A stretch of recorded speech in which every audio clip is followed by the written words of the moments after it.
Hi there, everybody. Welcome to Latin America Playday number 5. My name is Parker Interrobang Mackay, and I am joined by Michael Kickstar Stockley, and we have the conclusion of the regular season for our Latin America teams today.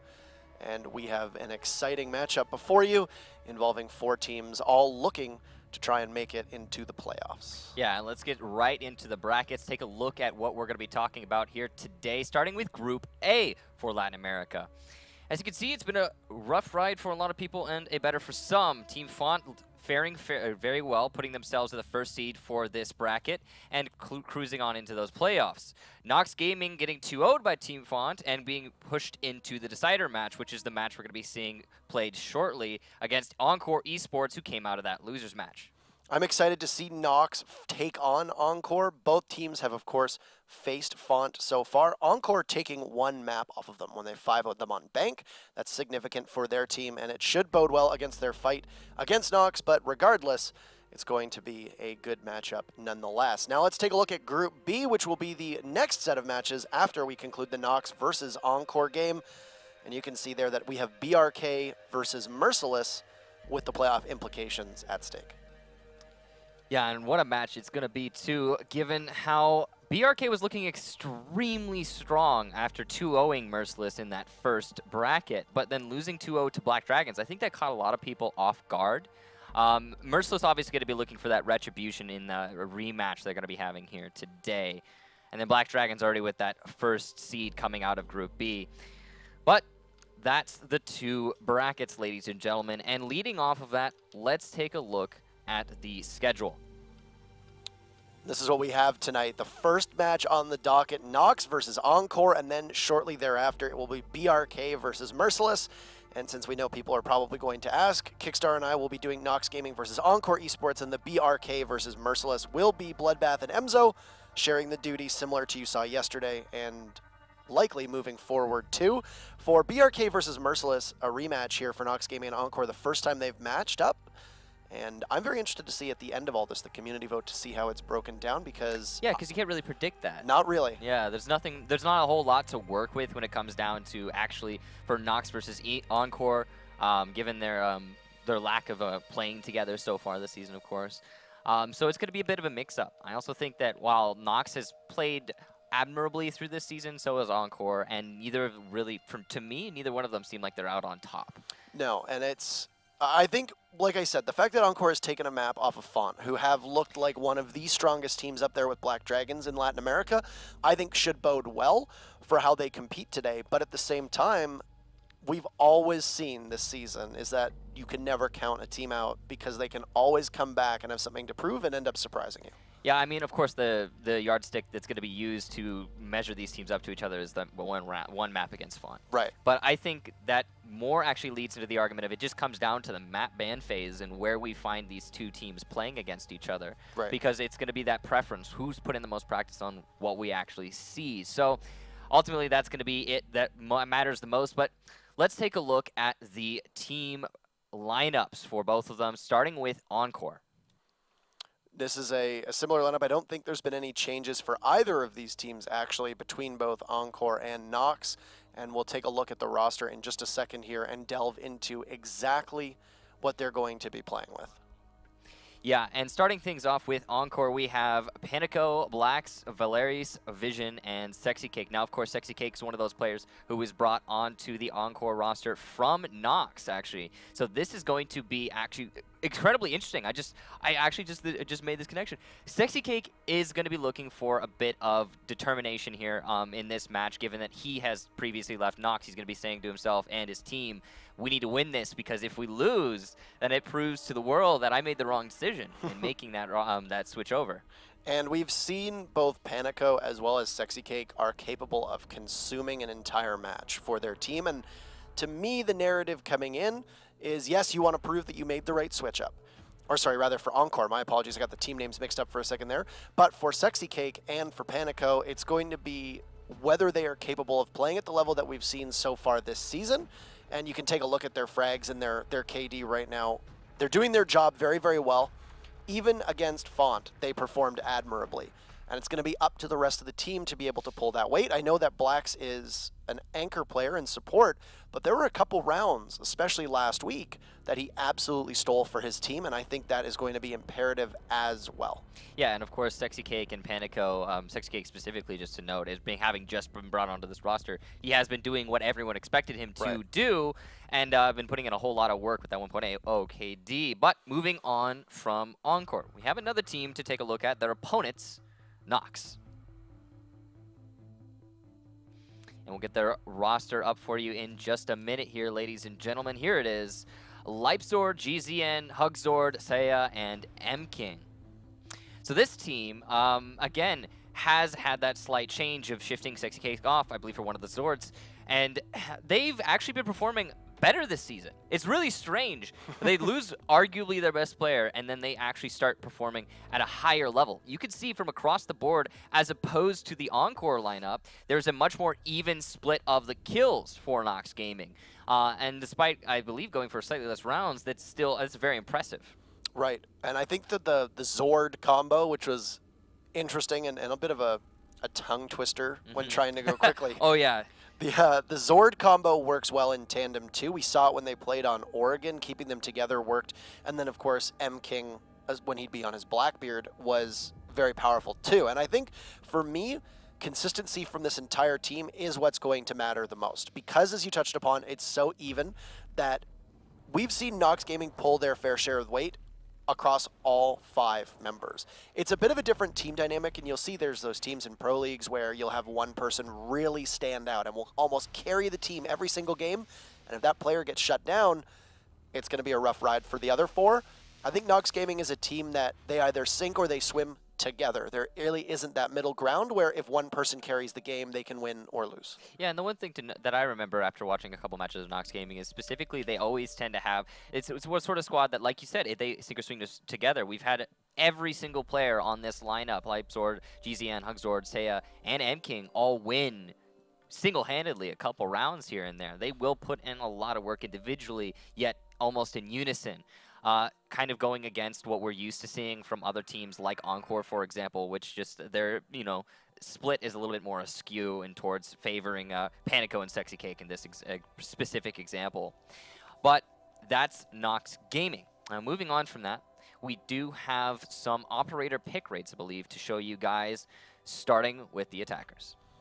Hibana, Ashe, Thermite, Thatcher, and Ying, and 2 surprises here. Number 1, Ashe through Ying, very, very close. But the other surprise, it took a while, but finally Ying has emerged as one of the top 5 attackers, joining EU in North America. It took Latin America a while.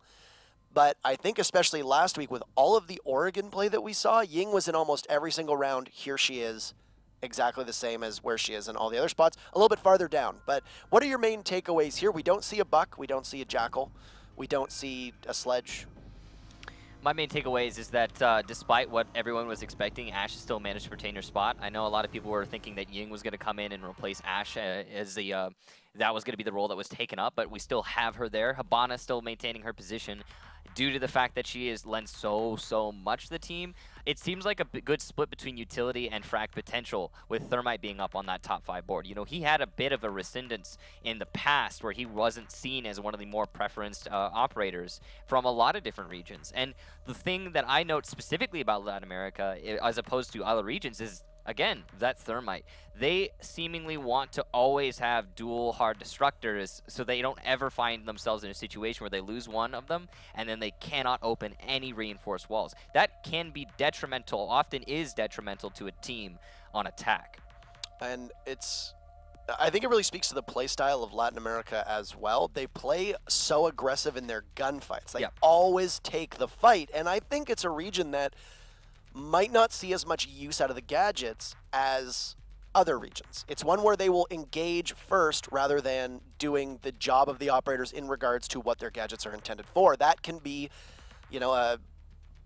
a major plus. It can also be a huge negative in fact that if you lose your Thermite or your Hibana right off the hop, you're in a lot of trouble. And how many times we've seen a push get stalled. But for you, why do you think Latin America maintains, I guess, a status as a region that you don't see Twitch up there, you don't see Buck up there? Why do you think they, of all regions, other than you could say I'm wrong, but why do you think they run both the Thermite and Hibana as much as they do, rather than a Buck, rather than a Jackal, rather than a Twitch? Well, I'm guessing that specifically Jackal, because he's a really specific pick, right? He's the sort of guy that you're going to bring for like clearing out Dormas on Bank as a map.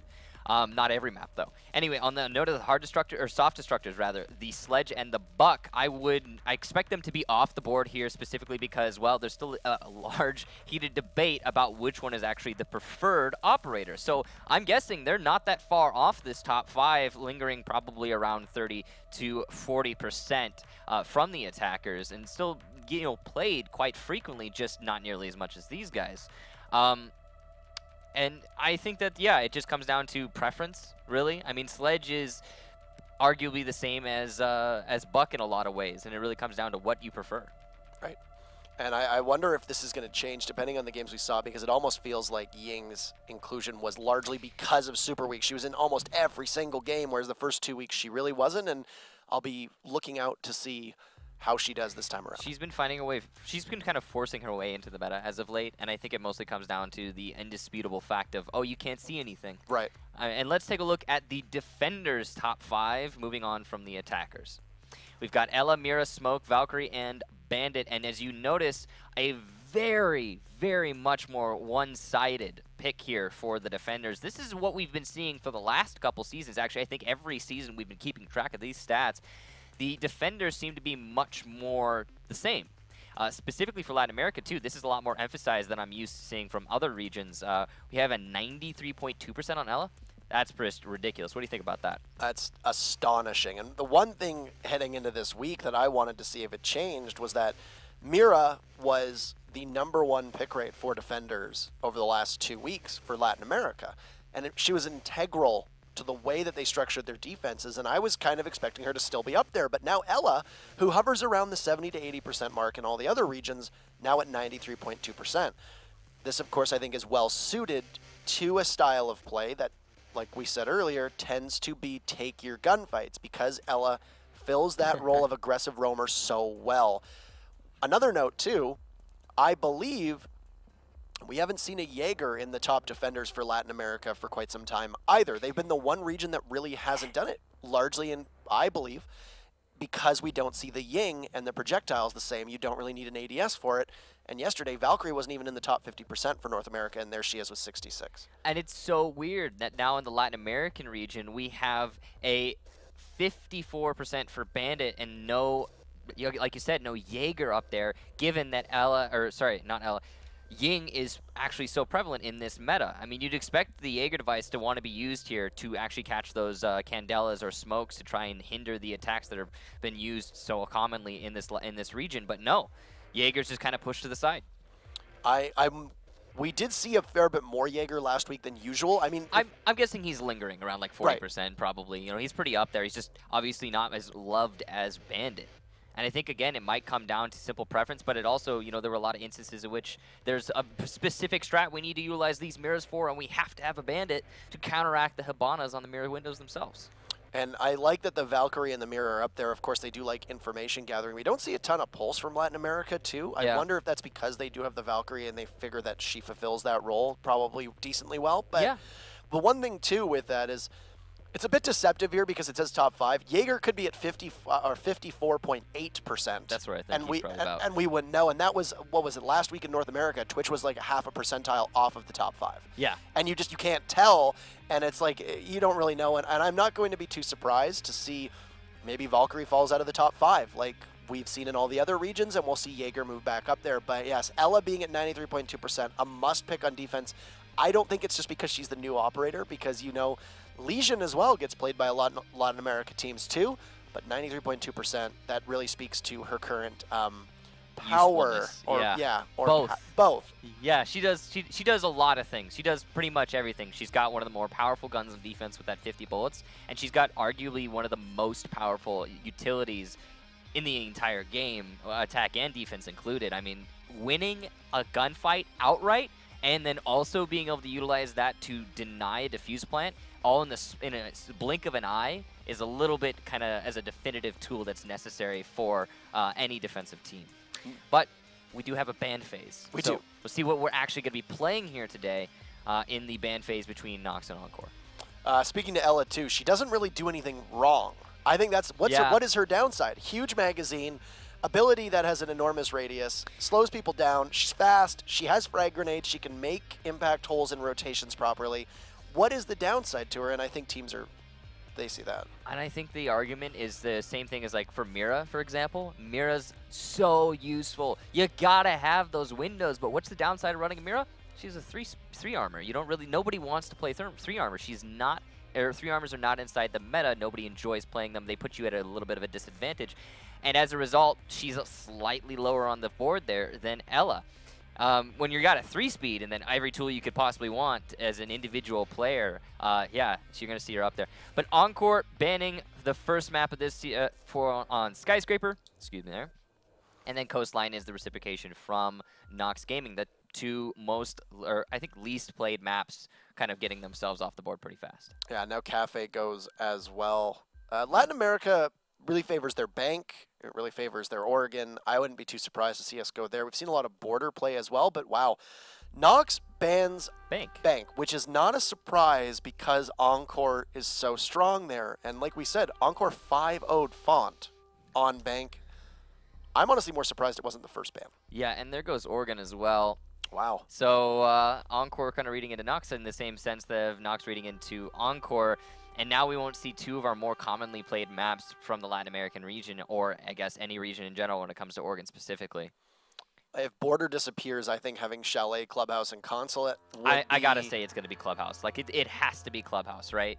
No team wants to play Clubhouse in any region for the most part. I mean, we saw a couple teams like Penta, for example, hard practice it for the LAN event as to use as a trump card, but it's not. I mean, it's not a team. It's not a map people like to play. There it goes. So Border, Chalet, and Consulate. I'm surprised. I haven't seen a ton of Chalet play from from Latin America teams either. It seems to be a map that is favored strongly by North America and also EU to a certain extent. But Latin America, Chalet doesn't really come up all that much. And why do you think that is? You know, Chalet is an interesting map. It's a lot of people like it, a lot of people hate it. It's a balanced map, yet not. And I think it comes down to the fact that it's so easy to cut down the middle, while at the same time, the roam game is still so important to utilize for the defenders. So the attackers can really clamp down on that roam game if the defenders let them, but you have to maintain it. You can't just give up on it, especially when you're talking about a kitchen trophy defense. Encore's going to be picking first, Nox second, and we'll see just what they decide to bring us to. Where do you think we're going to go first? Border. I'm assuming Border as well. Yeah, it's probably a Border, and then I would guess we've seen Chalet be the decider a lot of times. Like it seems like it almost slips through the map ban phase. Like nobody's just like, we'll play it if we need to. Consulate's actually going to be up first. Encore has played it before, a 0% win rate.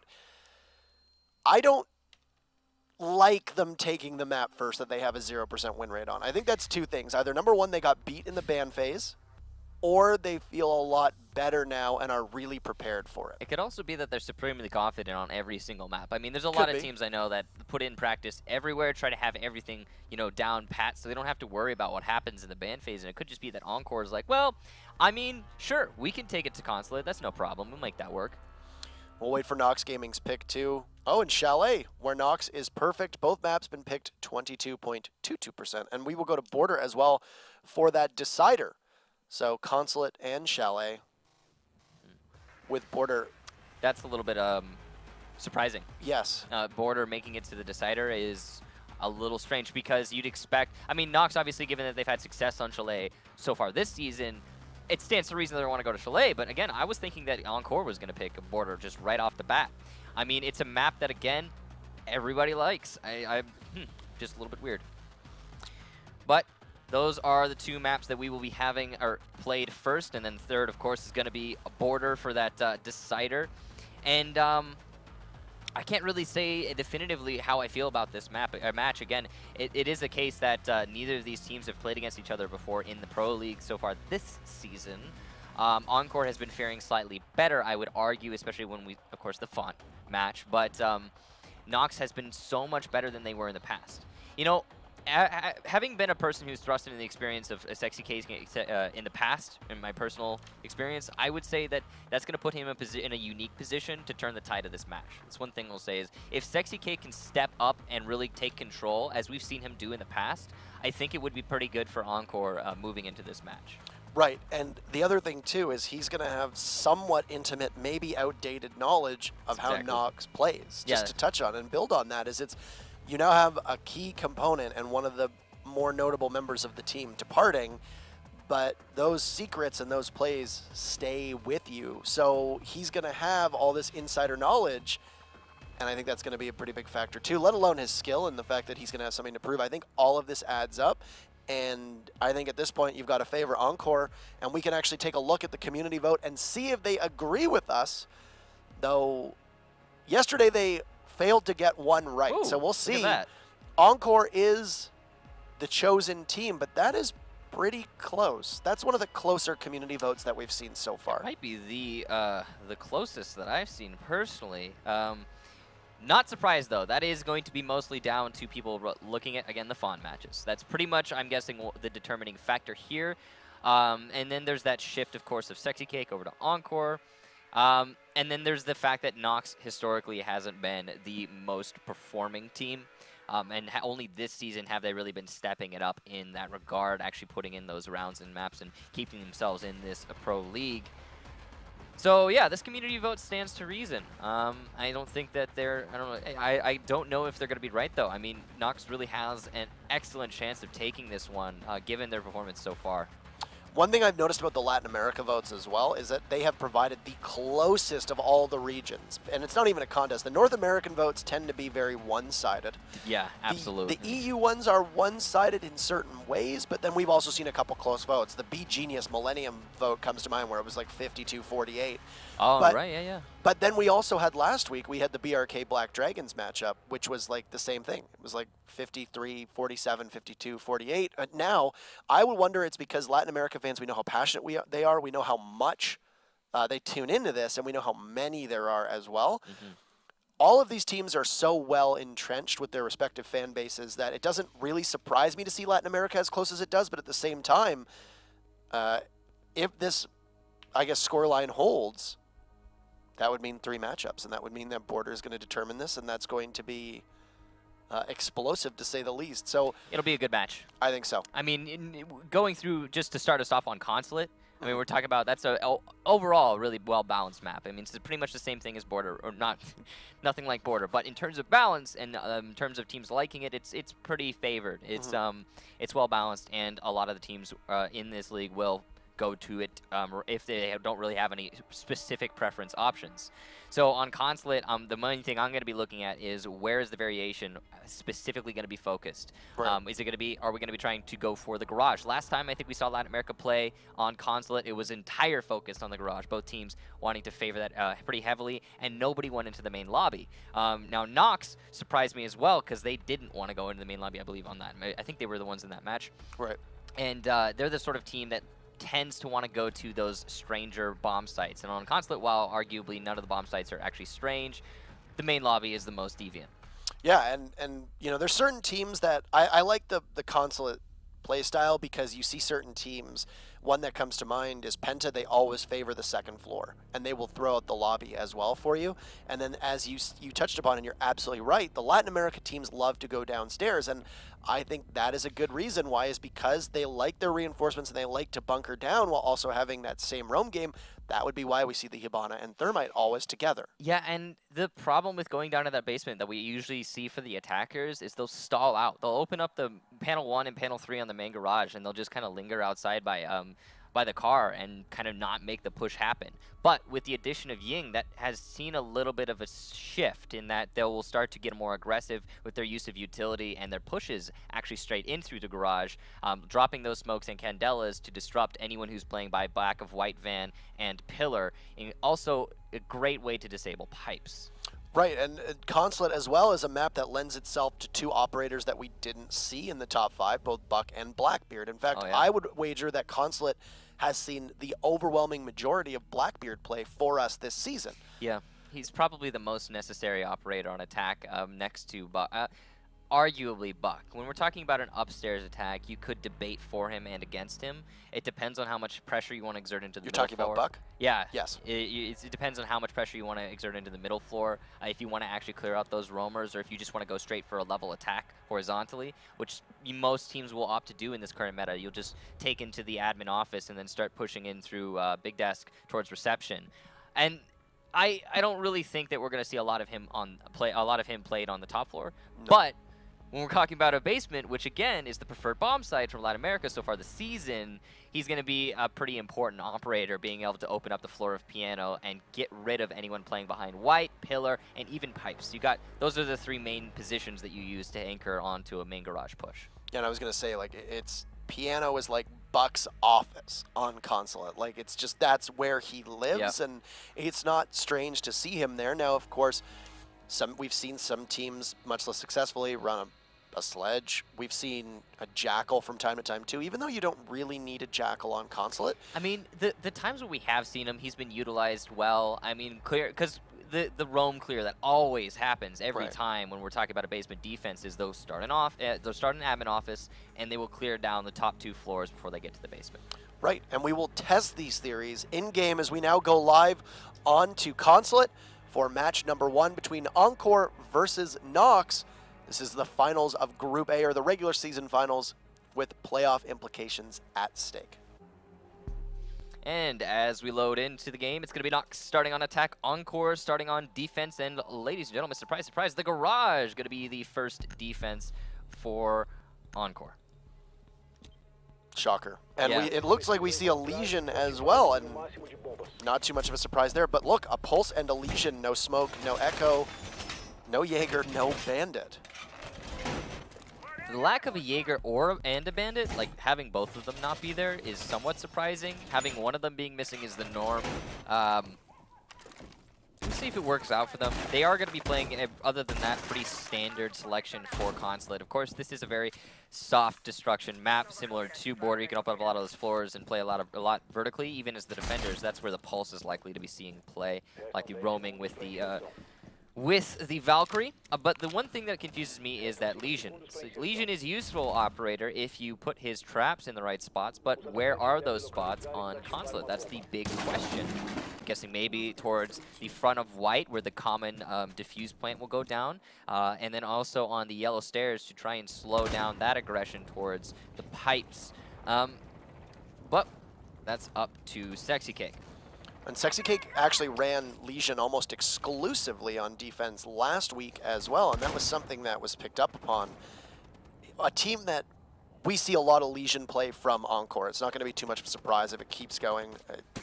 And you can see that King not going with the typical Blackbeard, instead playing a Glaz. He'll rotate between the two, I'm sure, as this round goes on. No Bandit for that wall, though, and this plays perfectly into how you said teams will often get 1 or 3 panel open and then be able to push and then stall out. You don't really need the Bandit charges if they're not going to take advantage of the fact they've opened the garage.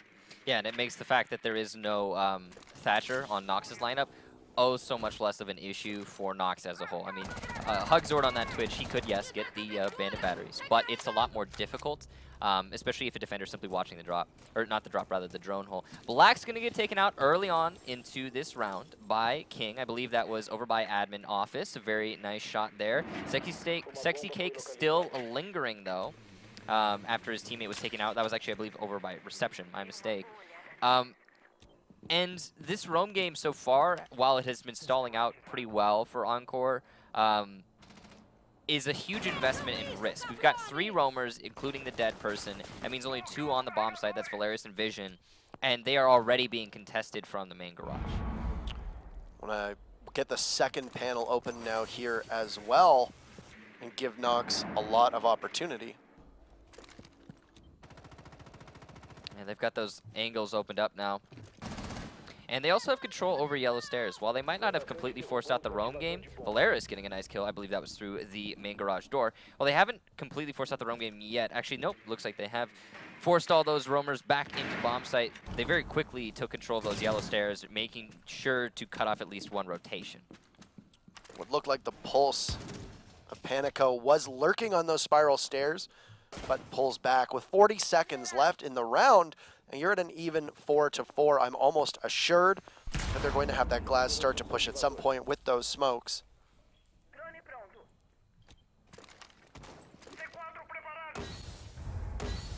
And there we go. Smokes are in. GZN's going to come in amidst the smoke and try to get a plant down. We're going to see a C4 from Valve, but he misses the throw. He reads it wrong, and GZN manages to get that diffuser off, and they do so without losing a single person. The Hibana of Seiya is going to come in, and he grabs Vision and gets a second now on Valve as he has control of the site from behind. Panico comes in and tries to equalize. Still down by 1. It's going to be up to Sexy Cake now to get back onto site along with the Pulse.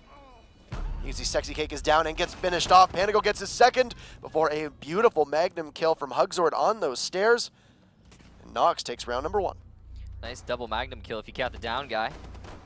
Good job there for Nox. The execution was pretty simple. And again, it came back to that earlier discussion of the main problem with the Encore defense. And it was pretty much straightforward, just they have way too many roamers. I mean, they lost one roamer early on that didn't influence the round in any meaningful way, and then moving on from that, the rest of the roamers didn't go aggressive, they didn't get super passive. So when the eventual push came in through that main garage panel, there wasn't anything the defenders could really do to stop the attackers from making that very simple push. Plus the glass through the smoke, I mean, that's of course a force to be reckoned with. I'm surprised with how easily GZN was able to get inside of Garage as well. Yes, he was in the midst of the smoke, but the only real pressure that came on that diffuser plant was the nitro cell, which was off. Yeah, and then there was also, I believe there was one person who was peeking the glass who got picked off through the smoke. And that's the sort of thing, is again, it's like, if you put all of the defense potential for the main garage onto one defensive operator, and then you say, all right, that guy is going to be, for sure, going to be able to hold this push, not including the C4, of course, then he needs to not take 2 blasts through the smoke. That's, of course, the kind of given. And then after that happened, there wasn't really anything in a position to stop the push. Now we'll head upstairs in a console office. A Ying will appear alongside a Thermite and a Hibana and a Buck, too. So it's nice to see them run that, but you even touched on this. Buck maybe not seeing as much use on the second floor. I think they were expecting a basement defense. It definitely looks that way. You're running a Thatcher, you're running the double hard Destructors, you're running a Buck. I think that they just simply, Encore wasn't expecting them to head upstairs, and it was a good wrench in the plans.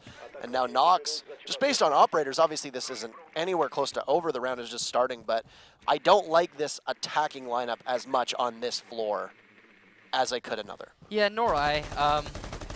Of course, Nox has got to be feeling comfortable about that, but they obviously don't know yet what the exact lineup is. Encore, on the other hand, going to be thinking, okay, well, how do we adapt this set of utility for this specific attack? And it looks like they might be going for a B take, which I think would be the wise rotation here in this instance. There's still there's still potential to utilize the Thermite on the B wall from the yellow stairs if you can take that position from the defenders. Of course, we are going to be seeing that contested, though, by Seiya, who's going to get some nades coming onto him from above. It was a swing and a miss on 2 occasions from Sexy Cake there on those drones, trying to get it through that through that barricade hole. A minute and a half exhausted, or expired rather, and now we are just starting to see them actually finally get their push on, but haven't really seen a lot of pressure on the roam game whatsoever. They did cause Seiya to have to move. You saw that Blacks had primed that frag grenade on the top of that skylight just over yellow stairs, and now Panico will look through the other skylight too. Why is this stalling out? Well, like you said, the lack of pressure onto the roam game is going to result in, eventually when this push comes into the bomb site, and Encore knows this, when the push actually comes, because they haven't gotten rid of the yellow stairs pressure, they are simply going to get mowed down from the side. So they know what the problem is. They're not making the necessary decision to counteract that problem, which is to get rid of Seiya on those yellow stairs. Again, once he vaults, or once he repels in, he's just going to be taken down. I'm surprised with how they're letting Valve just hang there so exposed. That's the usual spot that you would see a Blackbeard sit up and perch up, but there were opportunities there where Thermite was just wow, and a good play from Panico here to grab a double kill. He's going to go for GZN as well, but the Jaeger of Nox goes behind the wall before King grabs a kill onto Valve. Yeah, and that double kill there all started with the downing from the window, and as Vision repels in, he's going to be taken down from Saya again from the yellow stairs. Sexy Cake with the reciprocation, but M King with his own refrag, and now it's all down to GZN versus the Buck as he takes down Panico. Black's going to be contesting from the main hallway. Only 7 seconds. He has to start planning the diffuser, and he's going to be stuck in a 0-second timer. It's all down to GZN to read this, and he will, finishing out the round with a nice kill onto Blacks. So, 2 rounds in a row here for Nox. Got to be feeling pretty comfortable about their position so far. And you can almost, again, we come back to that operator selection. Definitely being a skew for Encore. They had the complete wrong set of tools to take care of that upstairs defense. More importantly, they didn't utilize their time well. We had 2 people outside the front door on Encore's side with only 45 seconds left in the round. So they started to rotate going towards the Spiral, and arguably if that weren't for the double kill on Spiral, they wouldn't have had any chance in that round. But still, the push was going in through the B window, and they hadn't done anything about yellow stairs.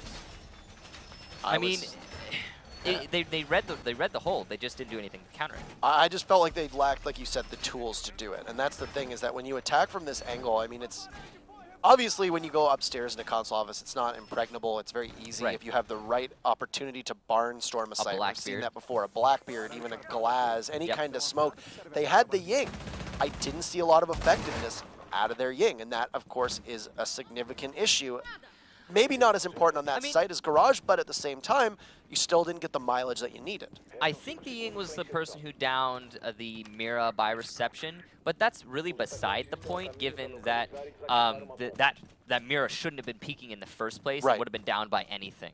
And again, if it weren't for that peek, if it weren't for that mistake from Nox, it wouldn't have even been close for Encore. There's no way. It wouldn't have been a double kill from the Thatcher coming up Spiral. It would have been a single kill, if anything, and there likely would have been a quick refrag.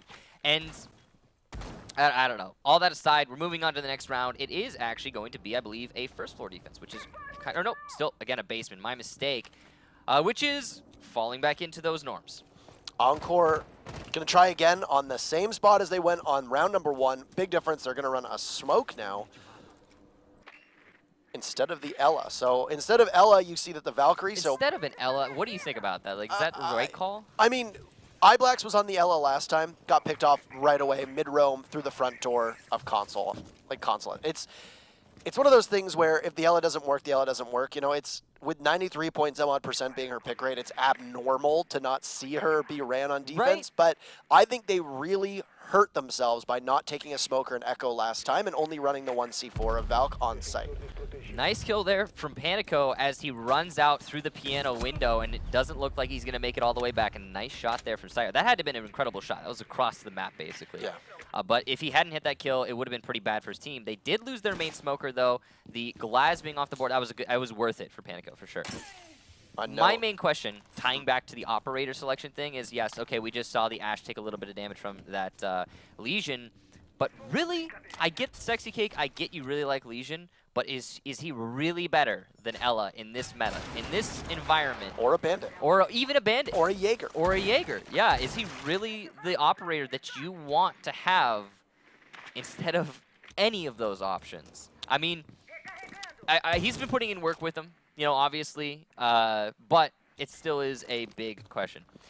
Excuse me, that's not, it's not Sexy Cake, by the way. I was mistaken. Sexy Cake is running the Lesion. Oh, yeah, it is Sexy Cake. Blah. We saw... I'm mixing him with Saya. I made a total mistake there. That is A-okay. The X in front of his name is a... is the giveaway. Is a giveaway. The so S versus the X. For me, with Sexy Cake, and I casted it with Emzo last time, and we both agreed that when he switched off to a Bandit, he had a lot more success and made his presence known than he did on a Lesion. And it was something that both teams last week were really trying to do, it was like trying to get a circular peg into a square hole. Now, Saya's going to get a kill onto iBlacks. What is this? And they've just managed to let Nox run right up, and then another kill. Now, Ents is going to be able to take out a member of Nox as Valve gets the kill there. Refrag from Hugzord on Division, and it's a 3v2. Smoke will go down. Hugzord gets picked apart by Valve. It's just going to be the smoke left. They have managed to get that diffuser off in the nick of time. Saya is now down. It looked like the Legion trap actually knocked him down, but Leipzord's still upright, gets the final frag, and now Nox out to a 3-0 lead. Not quite what the community arrest thought. No, and that round was really freaking weird, by the way. Like, what?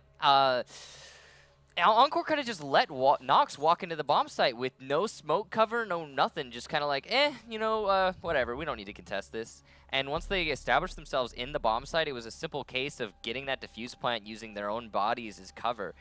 That was really strange from Encore. I'm not sure what was going on there. They didn't have any crossfire established. They needed to have somebody playing on the pipes rather than the mirror window in small office. That's not especially, that mirror window isn't especially useful, especially if you're not getting aggressive on it, which we didn't see the mirror do. But yeah, no, I think mostly down to the fact that there was no pipe control that resulted in easy establishment of pipe control for the attackers. And from there, it just spiraled out of control for Encore. Right, it was the Ash of Nox literally just tore down those stairs. Just chilling. And then we're just sitting on top of pipes and applying that pressure onto the mirror window. And what that did too was you saw that when Leipzig was getting the diffuser down because of the placement of the Ash from Nox, it really prevented the Mira from stepping up to try to get anything happening on that diffuser as it was going down. And that was, I don't know what is going on with Encore right now. They have not looked as strong as we've seen before.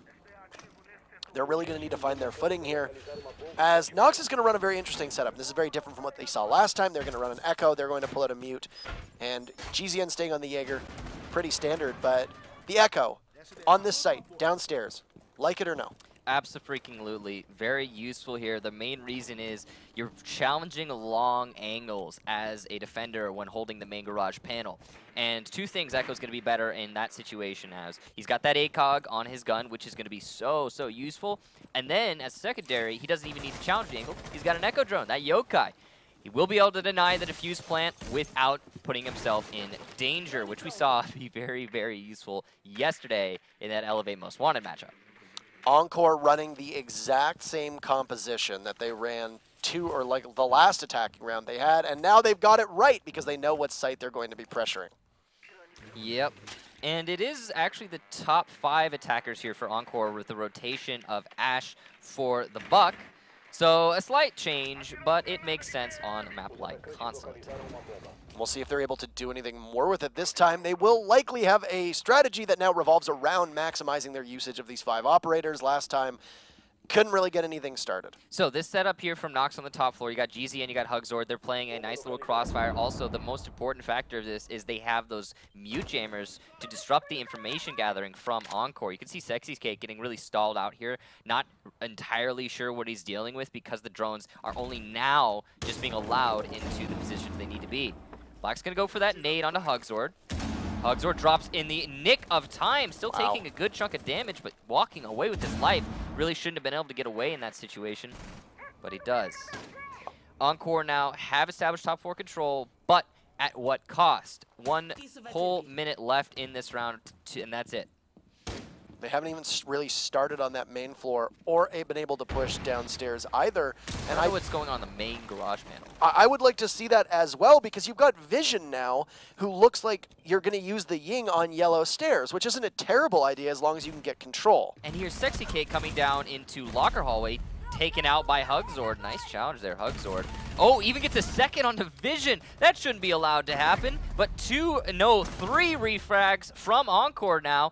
Getting all of the roamers, I believe, in one fell swoop. Actually, not all of them, as Seiya's still upstairs. And it's just down to M King and Seiya, though. The Echo drone, oh, so useful. 22 seconds to go, and this Thermite's looking for his opportunity to plant. Black's challenging from the A door. Will be taken out by M King as Panico takes out Seiya upstairs. And the Echo drone's still up. He can still deny this defuse plant. Panico gonna look to contest. He will find the Echo drone in the nick of time, and he will get the kill onto M King. An extremely back and forth round, and all over the place defense from Nox Gaming, resulting in Encore's very first round win on this map. Well, that was surprising for me, in especially at the start there, where Sexy Cake came down and it was a big kill from the Ella of Nox to get those 2 frags, and then Valve answers back. And I think it was very important that you had Valve getting those 2 kills, because if not, you've now lost your Hibana as well as your Ying. And what we didn't get to see or really focus on was the action at those panels, because they had, you saw that both the Thatcher and the Thermite were able to open those panels and get inside. They did so with 25 seconds left. Yeah, it seemed like a bit of a sideshow, not only for what we got to see, of course, not much of it, but overall, it seemed like the main focus from Encore wasn't really on those panels. They only had 2 out of their 5 players putting any attention to it. Other than that, they were focusing 3 people on their roam clear. And the roam clear actually turned out to be counterproductive because of that double kill on the spiral stairway from the Ella. But ultimately, the main push from the garage was unhindered. I mean, entirely unhindered. There was only an Echo drone there to stop that. And I get that it's a very useful piece of utility to stop a push into the main garage, but it's also not enough to prevent the attackers from simply continuing their push and killing your Echo as he does that. Now, obviously, he was the last one left alive, but it's just an example. And it was all of those people trying to prevent that from happening were the ones on the Nox Gaming lineup who ended up dying to the direct challenges. And some less than efficient gunplay there as well from Nox, just left trying. Yeah, all it is. They were just trying to battle too many at once. We are going to get a rehost now, as it appears that 3 members of, was it Nox, just DC'd for reasons that I don't think we know. But we'll come back to the match in just a couple moments. But before then, it looked like Encore had reluctantly stopped the bleeding. Still down 3-1 against Nox, and Nox still looking like the more prepared team, but especially with rehosts, this could be a significant turning point. Yeah, just as the momentum starts to shift against Nox, unfortunately there's disconnection, and now rehost, like you said, it's going to kind of level out. Now, arguably, there's not a lot of actual tangible momentum in this game. Right. Realistically, no factors change going through the round based on the influence of the previous round. But it's still a mentality thing, and there will be opportunity now for Nox to recuperate and then come into this next round completely refreshed. But on that last round, yeah, I think it mostly just comes down to just lack of attention to the main garage panel. And when we're talking about an actual defense of the basement, you have to have people watching the garage panel, and more than one, ideally. One thing I've noticed specifically as a mistake both of these teams are making is a lack of anybody playing pipes. Because nobody's playing at pipes, there's no crossfire, and the lethality of that hold is just hindered significantly. I mean, I'd like to see somebody play at the pipes on the defensive team eventually. Or even play Van, the white Van, or even play on Pillar. Like, we've noticed that every single team that is now defended downstairs, they play so deep in the garage that they are giving away all that. It's free real estate. Essentially, you can just push right in, and there's like almost nothing to stop them. So it's wild to me, and it's like you've got a roam game that, like, you have a roam game that isn't as strong as it could be, and then you're relying on your defense that's sitting on site, but then they're too far back and they can't really do much with it. It's just like a hodgepodge of mistakes, I think, more than anything. And it's disheartening to see. It is, and it's right now it's basically whichever team makes the least amount of mistakes at the moment.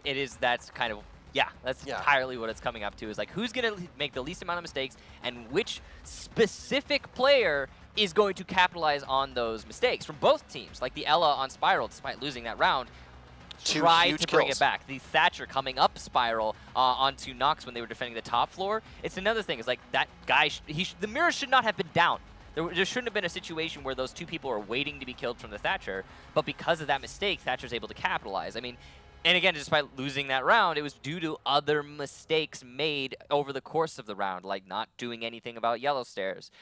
But all that aside, I'm sorry about this, ladies and gentlemen. We are having some internet issues with a couple players. We'll be getting back into the match as soon as we possibly can. But in the meantime, it's been some interesting match so far. Yeah, and right now it's proving that Nox is more prepared. we've seen Encore have some stumbles in regards to team composition. Yeah. And that was another thing, too. And you saw how much better they performed, still kind of lucking their way through that last round. No disrespect to either of these teams, but last round really could have gone either way. Oh, yeah. And like you said, it was one of those things where it was like, who capitalizes on the mistakes that are presented to them? Both teams had a lot of mistakes, but for me, it was like you saw the composition that they ran was so much better suited to going onto the basement, and it paid dividends. They were able to do it. They lost one operator right at the very end, but it was still, they won it with 2 still upright and the bomb diffuser down. When they tried to use that same composition upstairs, no dice. I mean, they won on straight gunfights alone because they took the fights, but... And that's the weird thing is a lot of these rounds, we're talking about all the different mistakes that are made or the strategies being executed, but it often comes down just to the gunfights. But all that aside, we are going to take a short break before we get back into this match, ladies and gentlemen. Thank you so much for your patience. I hope you can continue to be just as patient as we just wait a little bit longer. We'll see you soon.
welcome back.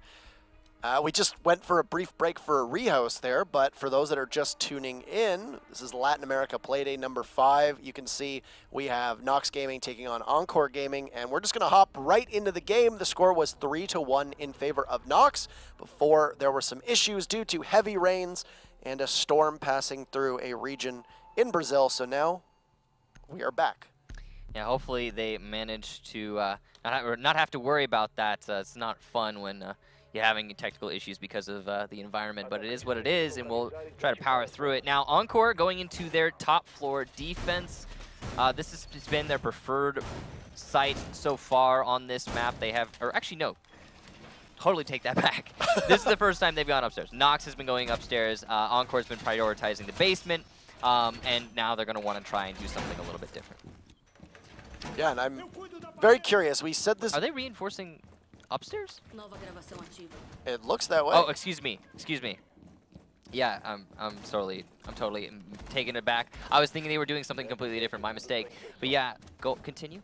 I was going to say, we talked about momentum and that sort of thing, and it looked like Encore had finally been able to secure a round in a manner that would be able to give them a better chance against Nox. And what had been largely Nox winning every single round, not unconvincingly, but at least well enough that this game wasn't as close as a 3-1 or a 3-2, etc. And now that we have had both teams take a deep breath, yeah, I'm going to be looking to see whether Nox or Encore are able to pick up from where they left off. I mean, I'm guessing that Encore is going to be able to kind of carry this away from where they left off. Given that, like, yeah, they lost a lot of momentum early on, and Nox seemed like they were in a pretty dominant spot, but you can see here that Nox now attacking onto the top floor have already spent a whole minute outside, just lingering. Not really putting enough pressure onto that admin office and getting themselves in any dominant position whatsoever. They're going to start applying a lot of pressure to this printer, which is kind of dangerous. I mean, you know why they're doing this, though. They need to deal with Vision inside of Cafeteria. They have opened up the mirror window, though, so Vision playing a very dangerous game lingering. No, and you'll hear that one mirror does get hit from Hugzord's Twitch drone. And that mirror down is going to be a thorn in the side of Ents, or Encore rather. Now you can see that they're still trying to organize their push. Almost hitting the halfway mark here in round number, I guess it would technically be round number 5, since we are at a 3-1 score. And a bit of a standstill at the moment. It looks like an open area in cubicles here. They're ready to be mounting a push, but now Saya is going to have to move as Hibana and align with the rest of the team. M-King has been using that glass almost exclusively so far, and it's a surprise because we have seen him play as a very capable Blackbeard. Again? Panico comes outside and gets a frag before getting traded by Saya. I mean, that's all. That's the second time now that Panico's run outside. Now, on the other end of the building, sure, but that is the second time. And it seems to be his primary focus. In this instance, he got the sledge, not as useful as the glass, but still, it's kind of interesting that Nox is not clamping down on that and recognizing, yeah, Panico's going to run out seemingly every round. Let's be ready for it. He's gotten a trade, but before he got a more significant kill than a sledge, and I think that's one thing too, is that the last time he came out and traded, he took the glass down, which was very important in order to eliminate King. This time around, he got GZN as sledge. So yeah, you have those frag grenades off the board, but that's really all you need. I mean, the frag grenades were being utilized to get rid of the mirror playing inside of Cafeteria. Which they did successfully. They did successfully, yeah. So the role's done. So his usefulness is moot, really. And at that point, too, there's no Asher Buck to pick up the pieces, but only 15 seconds left, and this is something that we see a lot of. Sexy Cake is going to be able to get a kill. He's playing the Rook with the P90. That's an interesting play there. Valve gets a kill, and a nice C4 from iBlacks. It's a 4v1 in favor of Encore, and they seemingly have found their footing. Blacks jumps out, and Saya goes down, and that was a commanding round win for Encore. Putting it up now on 3-2 for those of you just joining us. A very impressive one. As you said, I think it comes down to the fact that they got rid of the pressure coming in from a mirror window inside of Cafeteria that held up their attack on office, but then after having, or admin office, but after having done that, they just stalled out. They lingered in admin. Another thing, it took them half of the round to just get that amount of control. And they started their push actually towards the bomb site with only 20 seconds to go, waiting for Nox to, or excuse me, waiting for Encore to peak angles that obviously they're not going to do. That was a bit of a mistake from Nox, just getting stalled up like that. I've noticed that almost every single round, it's like 20 seconds to go, and there's still 8 or 9 operators left. And that's something that is so unpredictable as to what's going to happen. Yes, conventional wisdom would usually suggest that the defense is probably going to be able to hold on, but you never know. And now that we see that Encore seems to be taking advantage of it, it's astonishing. I don't know why they are taking such a long degree of time to make these pushes happen. Both of these teams are either, I think, unsure of how they're going to work on Consulate, they have a lot of respect for one another, or they're just generally not certain of their own strategies, and that's why it's taking so long. Either which way about it. Now, as Nox sets themselves up for, and I believe, a first floor defense now, I can't quite see. They are going to be doing a top floor hold. No, it's actually the basement. Okay, so they're putting a lot of pressure upstairs, lots of reinforcements, lots of utility, yet they are holding in the basement. So they're going to try and stall for a long time, seemingly, here in this round. And they'll start to rappel up. Sexy Cake now playing a Blackbeard. This is an interesting top floor hold. Okay. I mean, it's different. Nox has been doing something similar. They've been doing this every time they go downstairs, but it's still okay, so that mirror window obviously being taken out from the skylight. A little bit of mistake there from Nox placing that mirror window in a place where it cannot possibly be useful, given that you can always open it up from above, and there's nothing really that Nox can do to contest that fact. But yeah, the top floor hold itself with the reinforcements and the utility, I mean, it's interesting, yet I don't really know if it's especially useful, given that the thing is you're relying on being able to drop through the drop into piano, and that drop into piano is so easily cut off by the attackers. Stick somebody out by the southmost spawn by front door and open up the windows into piano, and that is immediately nullified. You can do that 5 seconds into the round. And yet still, Encore's not nullifying that. They're not capitalizing on that fact. And more importantly, Nox isn't even reading into it. Yet, somehow, despite all of that, they managed to make all of the roamers that were invested into that hold fall back to the bomb site, and now there's only a minute left for Encore to attack, having not taken out anyone at all. Now just getting the main garage open. Right, I was going to say, and now their push is happening. They were able to take second floor quite quickly, and it was a nice take from Encore, and it pushed Nox back, and now they're going to have to try to persevere and hold off the proverbial storm as Encore slowly edges their way up to the site. 50 seconds, this is typical of what we've seen so far this round. And Saya has sustained some damage on yellow stairs, got a couple hits there from the Ying, and Sexy Cake gets the leadoff kill onto Leipzord. So you've eliminated the Mira now, and Saya, who they finally have somebody playing on pipes and on those yellow stairs, which is good, but at some point they're going to be able to flush them out because of how little health Mute has, and that's essentially one hit. And oh, so close, Valve just coming right up. Saya completely unaware of the thermite closing in on him. GZN gets a kill on a Panico as the sledge gets a little too aggressive. You can see M-King still has that Echo in play. Oh, and what a good play from GZN. He takes down another, and now Hugsword gets a kill too. And now everything is swung in favor of Nox. It could retake. And you can see there, Iblax is going to take down GZN. It's a 2v2 with under 5 seconds left. Diffuser goes down. Valve, once again, no contest to get that one down. Will clean up on Hugsword, and it's all up to the Echo. He sees Iblax, but that R4C tears him apart, and we have a tie game. And I like to say that was a very good hold from Encore. Nox looked like they were going to be able to weather that storm, but no, Encore capitalizes on a couple pushes and just held the right angles after Saya went down on yellow. Yep, and 3 rounds in a row as well for Encore. Very impressive string of rounds, the same that we saw from Nox in the first 3 rounds of the map.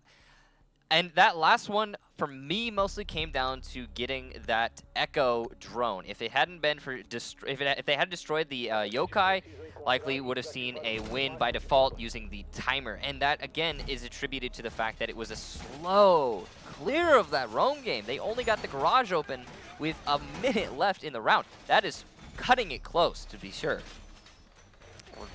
Really strong play from Encore so far. So it looks to see that the wind that they had at their sails when we had to rehost has not abated, and it's still there. And they're using it to their advantage now. And after Nox jumped out to a very strong 3-0 start, at which I honestly thought that this could have been a very quick matchup, I've been proven wrong. And that is major commendation to that Encore team. And take a look, not to cut you off. No, go ahead. Take a look in the top right corner. Sexy Cake has not played Legion now for 2 straight rounds. Yeah, he's been making that transition. He's been doing something different, and I think it's been working definitely for this team.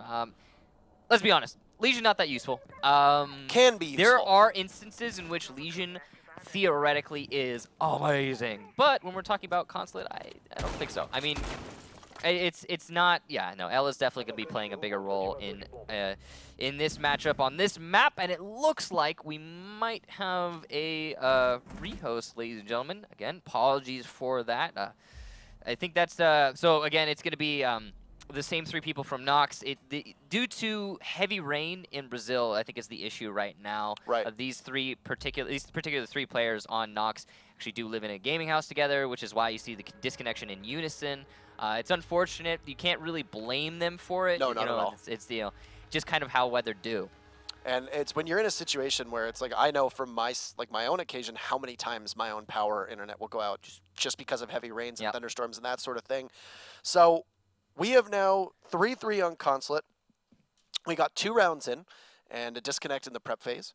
So we're waiting to hear for confirmation if that round had started or if we're just going to pause things at 3v3. And if we're even going to need another break, depending on it. Because of this sort of thing, we don't know how potentially long this power outage could be. We could be waiting another couple minutes, or it could be just a matter of moments. It could have even been a flicker that just took their PCs off for a bit and they'll need to reconnect. So those are things that we'll update you on as we get information. But Encore, looking a lot better this time around. So things that they've done differently, they've had some really good switches, and I don't think that Nox has been able to take advantage of that. We were talking briefly about Legion and how Sexy Kate's switch off of Legion was really helping his team. And these are questions we can answer when we get back, because we'll throw to a break, and we'll see you guys in a couple minutes. Thank you so much for your patience.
Welcome back. Thank you so much for your enduring patience as we deal with these rehosts for our Encore versus Nox matchup, and some news for you.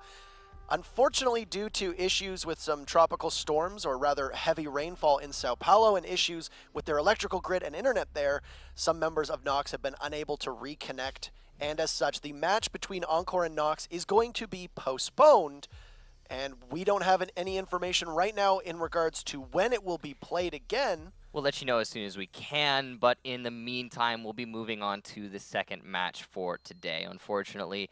Hopefully, soon in the future, we'll see what these two teams can show for each other, given that it was such a heated match so far from what we got to see, ending in a 3-3 on that first map. I think it's going to be a good one to look forward to. I think it's going to be exciting. Encore was able to storm back. Nox blew out to a 3-0 lead. Encore won the next 3 in a row. It's almost certain that we would have seen a lot of exciting shenanigans between the team going potentially all the way to the tiebreaker on Border.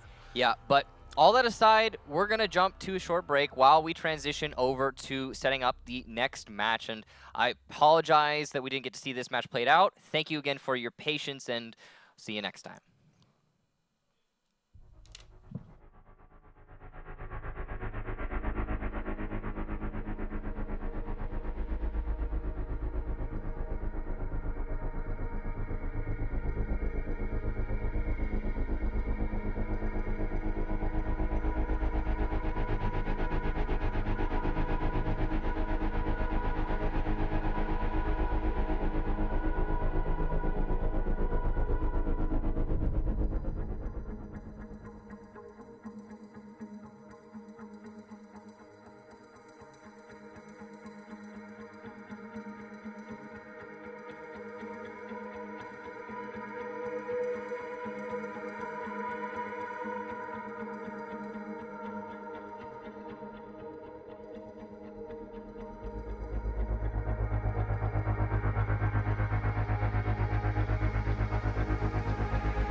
Good evening and welcome back, everybody, to the 5th Playday of the Latin American Pro League for Rainbow Six Siege. My name is Sean Bloodbath Rosenbaum, and here to co-cast with me tonight is Devin Emzo Becker.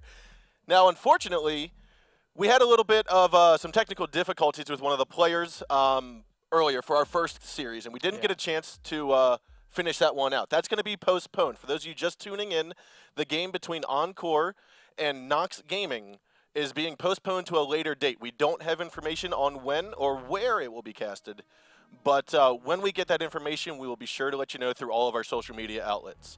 But for the second game of the evening, that's what we're here for. We're here to cast our second game of the evening. This one is between BRK Esports and Merciless Gaming. This is going to be Group B decider matches. Yeah, this is going to be a heck of a match between these two. A rematch again. A rematch. We talked about many times last night, so unlike the previous match that we just saw part of, this one is definitely going to be a rematch, both from this season and also kind of from last season as well. Yes. These teams are not new to each other. Yeah, you're right. Now let's head into our first roster of the evening for this series. It's going to be BRK Esports. Now with BRK Esports, they're a very well-known team in the Latin American scene, and they've made it to the LAN event for the Pro League each and every time. They made it Season 1, known as Black Dragons back then, and they made it last season as BRK Esports. Yeah, and they've put up a pretty good showing this season, although Black Dragons, as you mentioned, being kind of their big problem this season. They did great against Merciless the previous time, but then had to face against Black Dragons, their former name there, didn't do quite so well. So here they are again to fight against Merciless, and a lot of familiar names here. I don't think it really changed much other than I think Bullet, who may or may not have been on the roster before. I think he was on the as a roster in sub, Season 2, kind of. but he wasn't at every single game. Yeah. They traded him out, or they brought him in, traded someone else out for this season. But the players we are looking at here for BRK Esports is Uke, Zig, Bullet, One, and Nesk. Nesk of which being one of the most famous Latin American Pro League players. Yeah, I think his fame has died down a little bit this season, but he's still definitely been quite good. Last season as well, struggled I think a little bit more than he did the first season here, but he's still definitely performing. You can see it in the stats there, 1.36 KD. Bullet has been showing up for sure as well, especially we saw the previous matches last week as well. Some great play from him. Zig is a little up and down, but I think he's still a very good, reliable player, especially like I said before in the Pulse.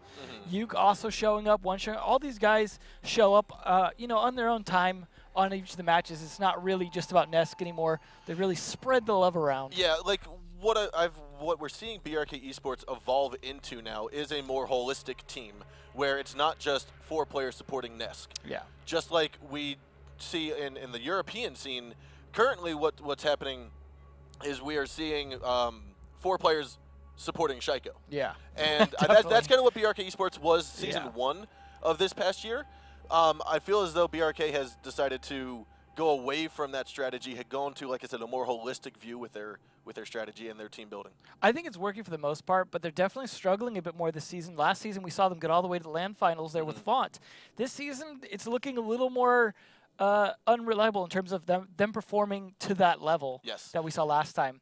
They do seem to be struggling a little bit. Yeah, and I think they just sometimes this current meta is very strange in terms of the way Latin America's playing it. So now we're going to move on to our second roster for this series. It's going to be Merciless Gaming. And again, this team has been in the Pro League for quite some time. They are Intact, PX, Boar, Cyber, and Navi's. So we saw some great stuff. I would say especially Intact, PX, and Cyber last time. Novi's and Boar had some great clutch plays as well. But I really liked what I saw from some of those guys. Cyber, again, one of those Glass players. We've seen quite a few certain players this season across the regions that tend to be those Glass mains, and I think that sticks out to me just because that's like a role that is not as important to be specialized in as it was in previous seasons. Yes. But it is still interesting that you see these teams really bring it out. And Cyber does a great job, I think, of doing that. Intact as well in his smoke play. Yeah, and on the side of that, or on the mention of Cyber and being the Glass and that Glass role, that's an operator that does have a very specific niche. Yeah. It's not, okay, I'm going to main Glass and he'll be useful in every map, every site. You have to basically work him into a particular strategy. And Merciless has done that fairly well, and Cyber has definitely been picking up on the work. Yeah, and that's why you see such a high KD. He's standing outside shooting in instead of walking in all the time. But it does definitely depend, like you said, on the strat, on the map, the way you play it. So it's not easy to always just do that. Yeah. So that is going to be our roster for both teams this evening between Merciless and BRK. And like we said, this is a matchup from earlier, on this season, actually. It was the Playday number 2, the first time Group B played, and BRK walked away with a 2-0 victory. Yeah, it was pretty good. I'm curious to see if we'll see the same maps that they won on before, because those are maps that Merciless likes. Speaking of the maps, let's head into our map bans at the moment. Again, it's going to be Merciless Gaming banning the first of 6 maps to get banned. BRK picking up the second until we're left with 3 maps out of the 9-map pool, and Banks could be the first one to go. Not a big surprise. I don't think either of these teams all that interested in playing it. Border, I'm a little more surprised to see go out. It's one I could have seen played. Consulate, I think we're likely to see, although we just saw that as well previously. But it's still on the board. Oregon as well, I think, a possibility here for these two teams to bring up. But Consulate already going out. BRK decides they don't want to go there again. Last time they won 5-3 against this team. They must have saw something they didn't like the next time Merciless played. I have to imagine that it's similar to what we saw last night with the North America scene. Yeah. Where I think it was we saw Era versus Infamy. Infamy had banned the map of Oregon, which they beat Era on Playday number 1. So I think what the logic is here is the teams have realized, okay, we lost on this map. The common conception is that we are going to be seeing this map again. Let's practice our butts off. Now BRK is like, okay, we know you worked on it. Let's just take that practice, swipe it across the floor. And it worked, but they're still going to have to go back to Oregon potentially here, which is one of those maps as well. But Chalet off the board again, not a big surprise, just like Bank. And Skyscraper, Coastline are ones that Merciless has banned previously. Yes. I'm not too surprised by this other than Consulate going off for the reasons you said and maybe Border. But Oregon definitely going to be a big contention point between these guys, as well as Clubhouse, I think, one that should be interesting. Cafe is one that's been a bit iffier, I think, for these guys. But I could see BRK bringing it on that particular map as well. I mean, so what I'm seeing here is maps that have very specific two bomb sites to basically defend. Yeah. We got rid of Border. That has anywhere from 3, sometimes 4, depending on the region. Latin America does like that Teller region from time to time. We saw Coastline get knocked out. That has 3 very viable bomb sites. So it feels as though what these teams are banning back and forth and doing are dwindling the maps down so that they can predict what bomb sites they're going to be. Whether intentional or not, it absolutely worked out that way it is. I would love to see one of these teams bring out a 3rd bomb site on one of those, but you're right, and those are all maps that are very 2 bomb site dependent. Yes. I mean, we will occasionally see a tower attempt on Oregon, for example. Just a little rare, but Merciless going to go there first. They did better on it than Consulate last time in this matchup here, so I could see that. It was a 6-5 victory, so they were close. I'm sure they practiced, as you said. Having lost that, they're going to be working on that. BRK got to be prepared for that as well. So yeah, I mean, Oregon's one of the staple maps in every region's Pro League. So it's a map that every team knows very well. What I'm curious about is, are we going to see Ying get played? Because Ying's an operator that I want to say hasn't seen as much light in the Latin American European scene as it's seen in North America. I think North America. I would say Latin America definitely used it more than Europe, at least. Correct. So I think there's somewhere in between North America's usage and EU's they're usage in the middle, but Oregon's definitely one of those maps that bring out a game. I could definitely see it there. Also, Clubhouse has some potential for it, although I don't think we've seen it as much as you would expect given the way basements are attacked on that. But just hasn't really worked into people's strategies. So map 1 is going to be on Oregon, and map 2 is Clubhouse, and Cafe will be the decider map for this evening's series between BRK and Merciless. Now, again, Oregon's our first map. You're thinking you're hoping we might see a red tower hold. Is there any hope that we should be having for a kitchen dining hold at all, or have any of these teams ever gone there? I think I would expect if Merciless was trying to bring out something different and new on BRK, we could see something like that.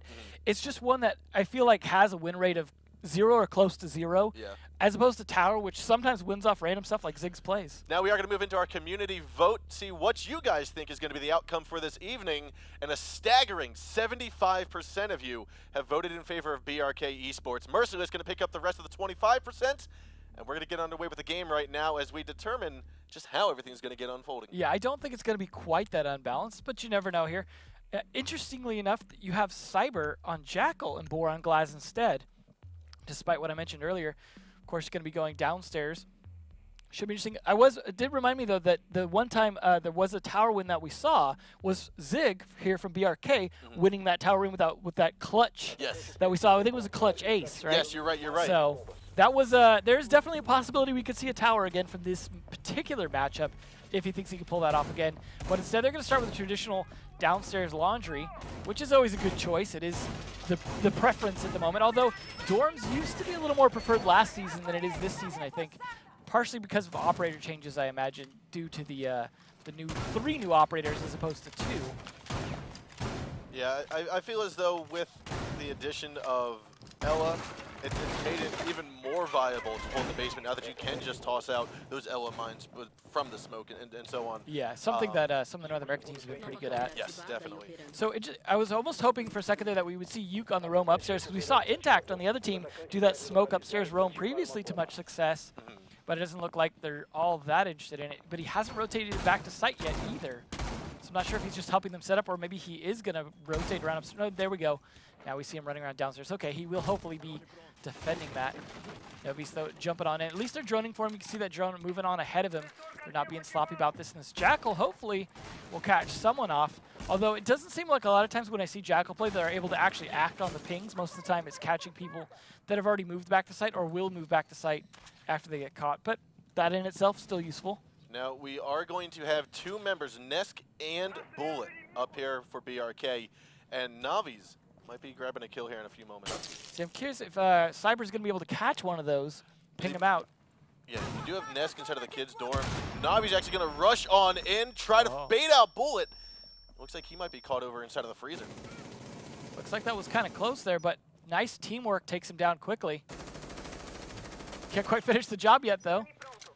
That ping, though, will give him clear indication. Yeah, no, because he is being droned on out, they know that he's been injured. However, he will fall on down, and Zig will be the one to revive him. Wow, that is a really unfortunate result for them as a result of failing to make that kill.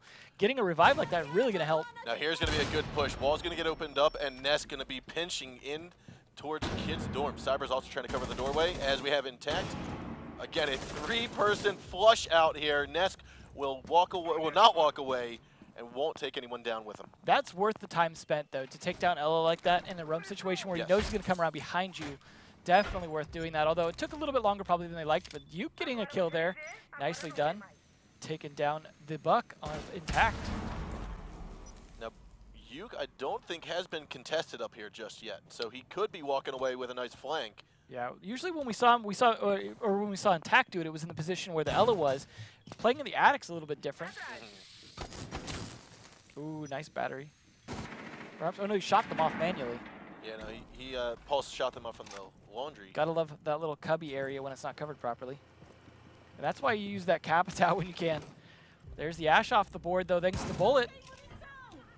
Now, we still do have Yuke upstairs in the attic. I think he might have dropped through ladder into meeting hall, or he's working away towards the top. Cyber, however, is going to toss down a couple smoke grenades, flashbang from PX. The plan's going to likely go down to the middle of the site here, right at the bottom of the stairs, inside of the barbed wire. We got 20 seconds left to go. It's going to be a 3-on-3. Glaz gets a nice kill. Boar picking up a frag there onto Yuke. Zig at a return. A C4 coming to PX of the plant. Will not go down. A good C4 by 1. Now we have Zig.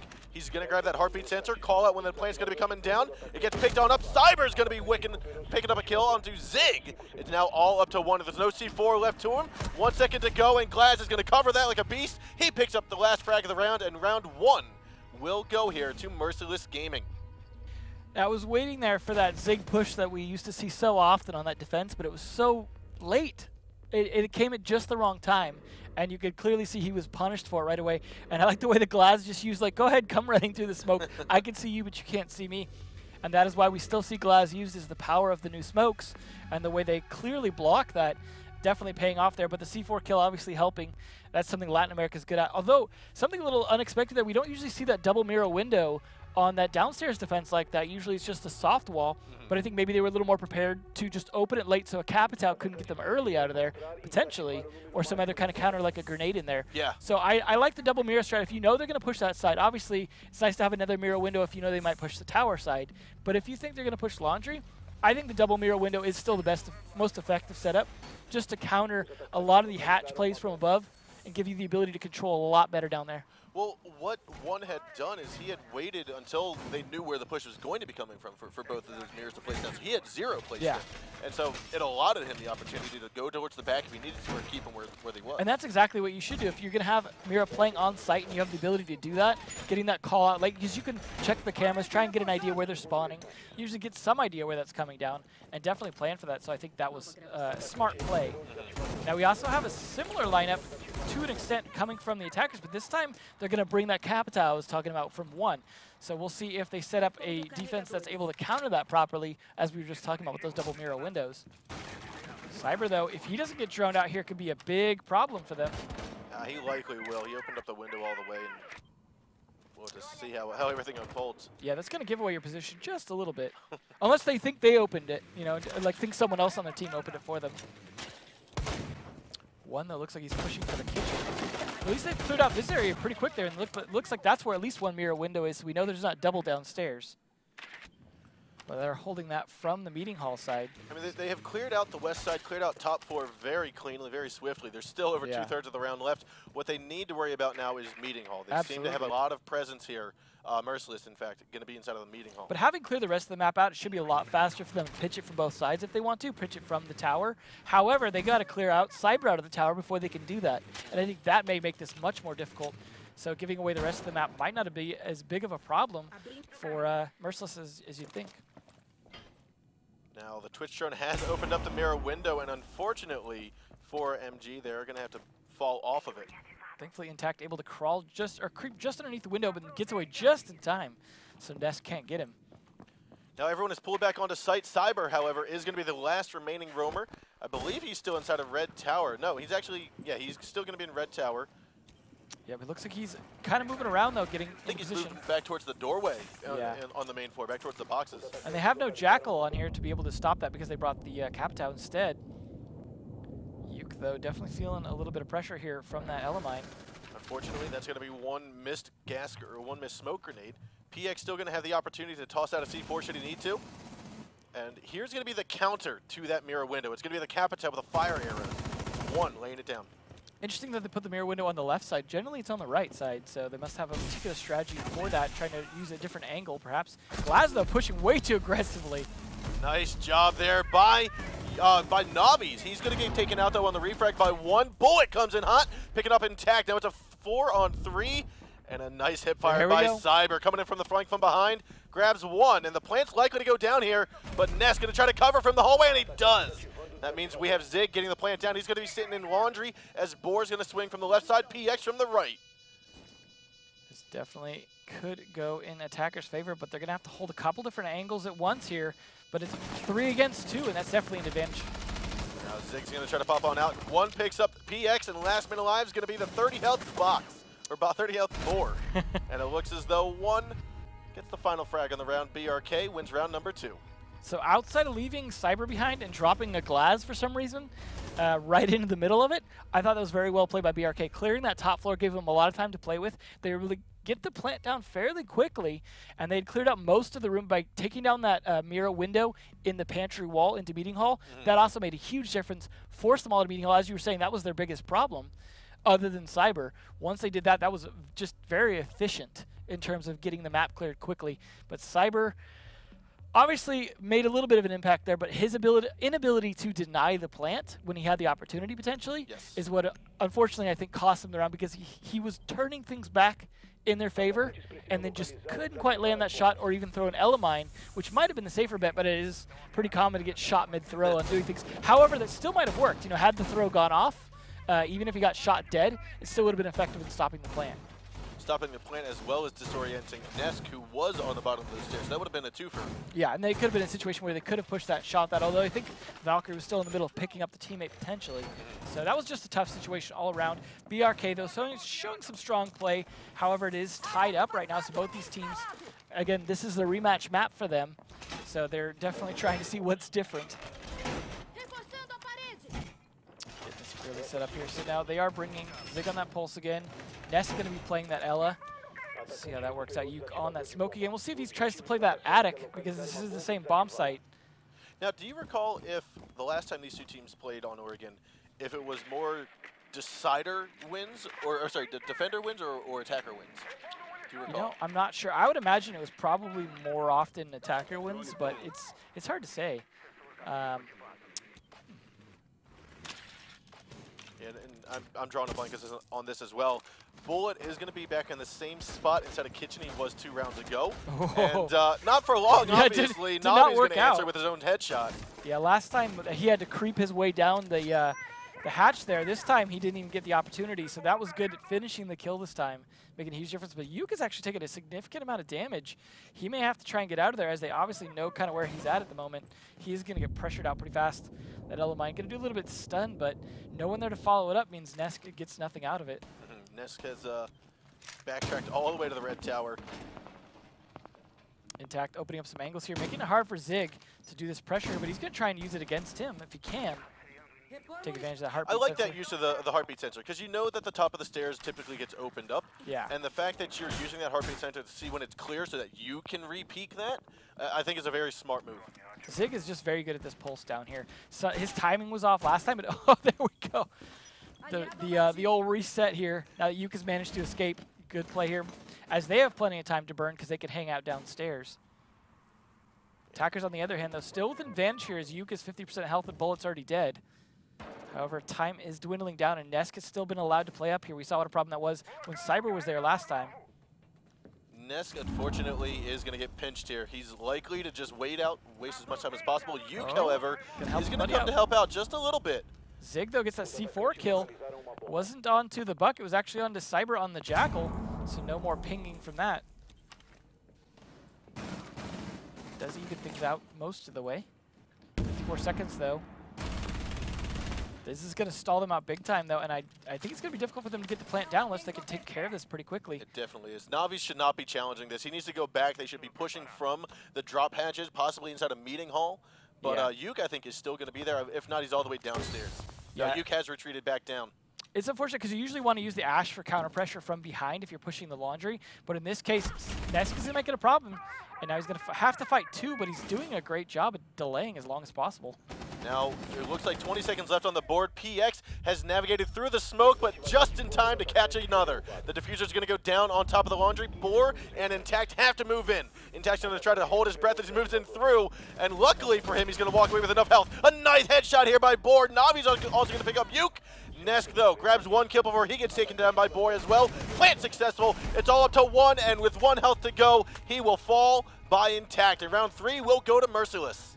At least nice job peeking the glass and managing to win that fight with almost no health left. But at the end of the day, it doesn't matter because the kill goes down in time for them to win that. So that was nice. The glass definitely showing its strength here. Other than hot dropping into the middle of smoke, it's definitely been a lot of glass kills on that particular spot. And that's something we've been seeing more and more of on this particular attack, which is something that harkens back to last season that Latin America seems to still enjoy doing. And it worked quite well, especially people like Zig that are going to do that pulse push that I was talking about. It's a great counter for it because he's going to come out with that ump thinking he's got the advantage, but he's rushing through smoke most of the time, which was part of his old tactic. He would rush through the smoke when they were expecting they could go for the plant and take full advantage of the fact that they were more worried about further distance attacks. But now that the glass is in play, it's putting that to a quick stop. Zig's going to have to find a different tactic unless he can time it right with the C4. I am appreciating both of these teams working in a glass smoke meta without the use of Ying. Yeah. Ying is what we've been seeing from North America on this bomb site every single time. You throw in the candelas, you throw in the smokes, you go for a random plant, whether it's right by the drop, the left or the right laundry, the left hamper, whatever it may be. But here, these guys are using Capital and Glass for the smoke game. I think it's personally better just because the more often I've seen Ying, the more often I've seen people just blinding their teammates instead. Yes. Because the situation where, sure, if it's just a Ying-related push, like just Ying by itself, okay, I can see that. Like, it's an aggressive push, but it can kind of work because you can blind people. But you're dealing with people also at distance and behind mirror windows and stuff that can still see clear as day if you come through that smoke. So Glass is still going to be the foundation of being able to do something through that smoke. Yes. And then you've got situations like people throwing C4, which is very prevalent here. Ella being able to throw those Ella mines. Glass is still going to be the perfect counter to anyone trying to toss anything through smoke, which is something that is a big problem for anyone but him. Yeah, most early. Oh, it looks like Intact might have been injured down already. He just got picked back up by Navi's. That's unfortunate. Might have been an accidental hit there, or just he tried to peek a little greedily. A lot of people upstairs here. That's good. See how this works out for him. A lot of heavy top defense here for Laundry. Yeah, Merciless has doubled down and gone with a greater roam game rather than just staying inside a meeting hall like they did 2 rounds ago. Yeah, I was going to say, it's just like, you know, when we had a attack position, but that is not working out there if Zig's going to take down Navi's. That is a Jaeger off the board. Hopefully he got his ADSs up. Intact, though, playing on the more on the armory side here. Master Bedroom, he's going to have to contest with Zig. If he can take him down, though, that's the diffuser dropped. That can help quite a bit. He's feeling the pressure because he's watching both Bullet, though. Going to take down on Cyber. Now it looks like the last roamer is going to be Intact, scattering on over to the kids' dorms. And this is where BRK should be working to collapse them. You know, I don't say you should know. You should have enough information to know that there's only going to be 1 roamer left. And it looks as though Yuke has his number. He's going to drop down to the hatch, though. Yeah. Oh, he didn't. Looked like he was about to, but Zig just goes, we'll pick up that frag. He absolutely should have dropped prior to that. He knew there was counter pressure on him. He wasn't going to get out of there. He has a shotgun. That was his only escape, so unfortunate timing on his part. Hatch is going to get opened, but there's only 2 left, so that's going to be a huge amount of pressure. PX is playing very aggressive. He does get droned out, and as soon as he looks at the drone, Nesk will swing in and pick up a frag. It's now going to be a 1-on-5, and it looks as though BRK will pick up round number 4, tying it back to 2-2. Nesk cleaned that up pretty quickly. So, I liked that they were trying to do something different upstairs by having more people up there. But they clearly weren't ready to peace out when it was time, when they were just getting crushed. I feel like in a situation like that, unless you've got like some good angles, you've got some good security set up in terms of reinforced walls and good strat to like keep yourself alive, you just got to just bail as soon as the pressure comes in from multiple angles. I think what I saw there from the defense roamers up top, the 3 of them, was they were being caught in transition. Yeah. And typically you get caught in transition when you are not confident in where you are currently located. Yeah. If you get droned out, you've got 2 options, fight or flight. Yep. And these guys were choosing the flight option. They were choosing to move from their position, open up a potential avenue of basically engagement, and they were losing those engagements. Yeah, that's why you've got to be playing closer to those escape routes for sure, because otherwise you're in a situation where it's too easy to get caught in those transitions, especially when you know there's a glass in play. It's a situation where those windows are potentially a death trap, even if you've got them castled. But they are going to try the laundry again here. So far, it has been definitely a bit of a mixed bag. Similar score lines to an extent from both teams, with BRK having quite a bit more kills on the board towards the lower end. Not sure if we'll see Nest continuing to play this tower or not, but they're definitely setting up quite a bit of meeting hall defense. Potentially kitchen as well. A lot of people spawning west side. They're going to want to try and clear that probably pretty quickly, but this is going to make it pretty hard with this setup here. So they're definitely countering this. Interesting, they just want to try and stop some drone play there. Potentially, I assume that's all it's for. I can't imagine what else they'd be using the battery and the barbed wire for.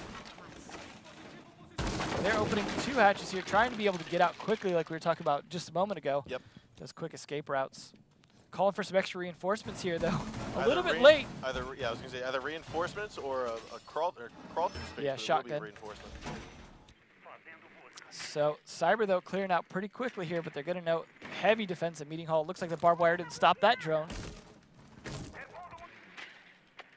Boar going to be doing some checking of the upstairs so we can see if he can shoot through any windows with that glass. Fortunately, this is always a bit of a shallow angle from the kitchen side, whereas the meeting hall has a little bit of a better long angle through that drone hole. Yeah, and I mean, what we're seeing here from Merciless is, again, a nice clean take from, or a nice clean clear from small tower, the white tower, moving over from west to east side of the map.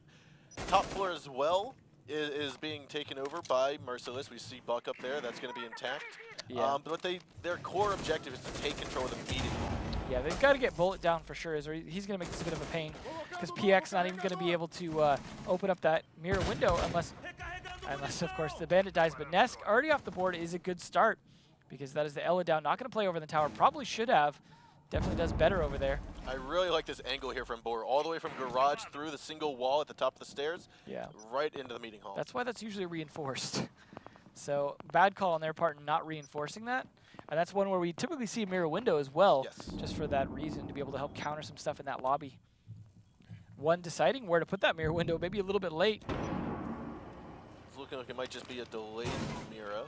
Yeah, it might be like we were talking about before to decide whether or not to double. And it looks like he might be going for that double unless he used one. No, he used one inside of meeting hall. I think what it is just trying to avoid any kind of Twitch drone. Or at least just spook him out. And okay, there's nothing here. And then he opens up the window. Boom. Yeah. Might be a little bit late. Zig going to be trying to play his aggressive self here. Now PX is going to have that diffuser yet again. And he's going to walk. He's going to have about 10 health trying to go on down the stairs. You've got Zig with his heartbeat sensor out, C4 ready to go as well as one. And there are 3 C4s going, and that's going to be a double C4 here from Zig, picking up Cyber and PX. It's all going to be up to Navi's and Boar. Navi's coming around. He will not land his shot. One walks away with that engagement. Nice pickup frag. It's all up to Boar here, and 20 seconds to go. And it looks as though he's going to turn his side to Bullet. A mistake, nonetheless. You don't want to do that to Bullet, let alone any other Pro League player, and Bullet does pick up the frag for the round here, going to BRK. Yeah, Glaz had a lot of pressure on him from the garage earlier, but once he turned his attention to the basement, that gave Bullet all the freedom he needed to reposition. And it was definitely, not that that would have done a lot had he gotten Bullet. He still had 4 more to contend with, I think, so. Nicely played by Zig, though. Earlier, when he had lost the round in terms of not stopping the plant successfully and things like that, it was a situation where he didn't have his C4 because he used it. He used it to get a kill nonetheless, but he still used it. In that situation, he used it at the perfect time, dropping the diffuser right there, stopping the push, and forcing Glaz back up in a situation where that was just nicely played on his part, timing just right. Not that the one guy was already low on health, though, might have been able to just nick him with a shot anyways, but catching the guy behind him on the stairs was really what mattered. So we're going to see, yet again, another laundry attack with the glass here. Seeing a lot of this play back and forth here, some successes, some not. But I think that might have been the first success because we haven't seen dorms yet. Yeah, no, that was the first successful defense. Yeah, so good on them. Definitely a very solid one in that I don't think they lost a single player. Or if they did, it was only one. They were seeing the first mute this time. We saw this kind of mindset come out last night with regards to continually losing a bomb site and continually going back to that bomb site. We also see it, though, eventually. We saw it eventually work. For the fourth attempt. Yeah. The fourth attempt. I don't want to have, if I'm on a team, I don't want to have my fourth attempt be the first time I win a defense. They did almost come back, though. I'll give them that. They did almost make it work. But yeah, it was a little too late on fourth try. See, I was always growing up saying that almost only counts in horseshoes and grenade throws. Yeah. Well, there are definitely one of those things in this game. So we'll see if those count this round. What operator throws horseshoes? It's a, oops, shh, don't tell anyone. Oh, okay. That's coming out with the operator that's got the ladder, too. What the knife kill there, the Nesk Ash Rush straight in, catches him mid-setup. Nicely done. I do not think they expected a tower rush here. They did not. That is 2 kills now. Nesk doing work here. He's going to pick up another kill on the back stairs. Moves on over. Can he get a third one? He will! That's going to be a 3K for Nesk. Going to turn around, look for Cyber, and that will not go in his favor. Yuke's going to be inside of the blue tunnel now. A 3-on-1, all up to Cyber. And this rush from BRK is just dominating Merciless at the moment. Nesk getting a little antsy there. That's the kind of Ash Rush you usually see in ranked games. Definitely worked out in his favor, though. You just don't see it often enough that no one expected it. I think maybe they had some drones in position as well to kind of get an idea they were late on the setup. And there's going to be the final moments, the final kill. Bullet, again, picking up the final kill of the round. BRK now goes ahead by 2 rounds. It is 4-2. We're here on match point. That's where you give Nesk a high five after just bringing it to match point with a quick. Was that a 4K? I didn't see someone picked up another kill. No, yeah, right. It might have been a 4K. It was at least a 3 because he had the knife, he got the Mira, and he got the Bandit. How do you start around with a knife kill while they're still setting up? Like that's gotta feel demoralizing for Merciless, right? That's where you feel like, what just happened to us right there? Just got wrecked. So they're going to have to be a little quicker on that setup. You think they would have been, considering they've played that bomb site a few times now. But then again, they might have been making last-minute adjustments, and that cost them. But we are now going to see our first dorms because they did finally win the basement. See if they can defend this as well as they did on their second or third try of laundry. Well, I mean, it makes sense that you would try to go for a very quick rush on a team's third attempt at going downstairs, or any bomb site for that matter, because one of two things is going to happen. Either, first off, you're either going to know exactly what their strategy is, and they're going to be placing reinforcements at the same spot. You've had time to plan out how to insert yourself and break apart that defense. Or 2, you're going to hope that they have changed up something, and because it's not their normal course of action, that they will take longer to set up their defense. Yeah. Not to mention, they hadn't attacked tower yet. No one really focused on tower. Yep. So him coming tower, I think, was just really unexpected. And poor guy paid the price for it. You know, there was that moment, too, right before he get knifed, where he's like, what's happening right now? Yeah. Why is someone standing here? So Navi's looked like he's trying to do something a little similar, but this is not the bomb site, so not going to probably catch you one here, though. It looks like there actually is Bullet right there. Bullet is going to be down here. And the C4. What a C4 toss! Beautiful placement by Bullet. I like that because even if it didn't kill it, it still opened up the wall for him to finish with the MPX. So nicely done on his part. Good way to counter that early aggression. Now that it looks like they're rethinking things a little bit. Morgan actually bringing out that Ying we were talking about earlier as well. First time we're seeing Ying on this match. On the bomb site you would least expect it, I would think, unless they're trying to use it for a quick push into a room. Intact, gonna try to make sure this is clear, but and he will miss it. That's gonna be a nice little highlight. Hopefully we'll get. Yeah, maybe someone could use that drone right there to take a little picture of him. But no, unfortunately for Intact, he's going to have to get picked back up here by PX. Cyber as well, going to try to cover from the top of the red roof here. So between that there, getting C4'd, and getting Ash Rush last round, Merciless are definitely going to be on a huge back foot, maybe double back foot at this point. Not feeling good. Yeah, at least they're making some slow progress.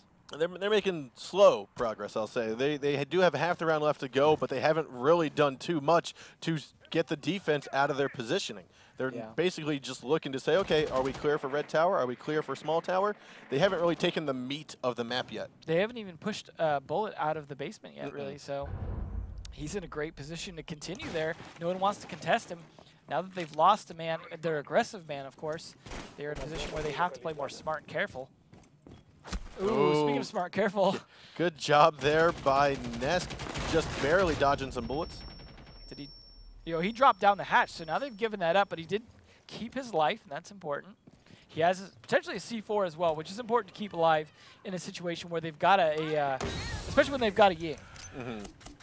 Candel's going to come out. Yuke gets blinded, but so does Intact a little bit, it looked like. Cyber, however, is going to be outside of the A window as the Jackal picked up a kill on a Yuke, as well as Boar grabs one onto one. Zik going to come around from behind, grabs one onto Cyber. A return frag from Intact will remove Zig, and that's going to make it a 2-on-3 as Diffuser goes on down. And we do have Nesk underneath as well as Bull. He's trying to dance with PX at the top of the attic. He's going to navigate away from that skirmish and move on over towards the west stairs, where Nesk is already trying to move through. Looking like a dire situation for BRK, but it looks like Nesk is definitely not quitting yet.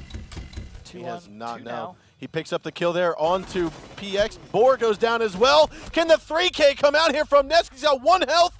And there's going to be 2 members from BRK. They are able to eliminate Merciless for round number 1. They're just going to find the Diffuser and get rid of the... There it is.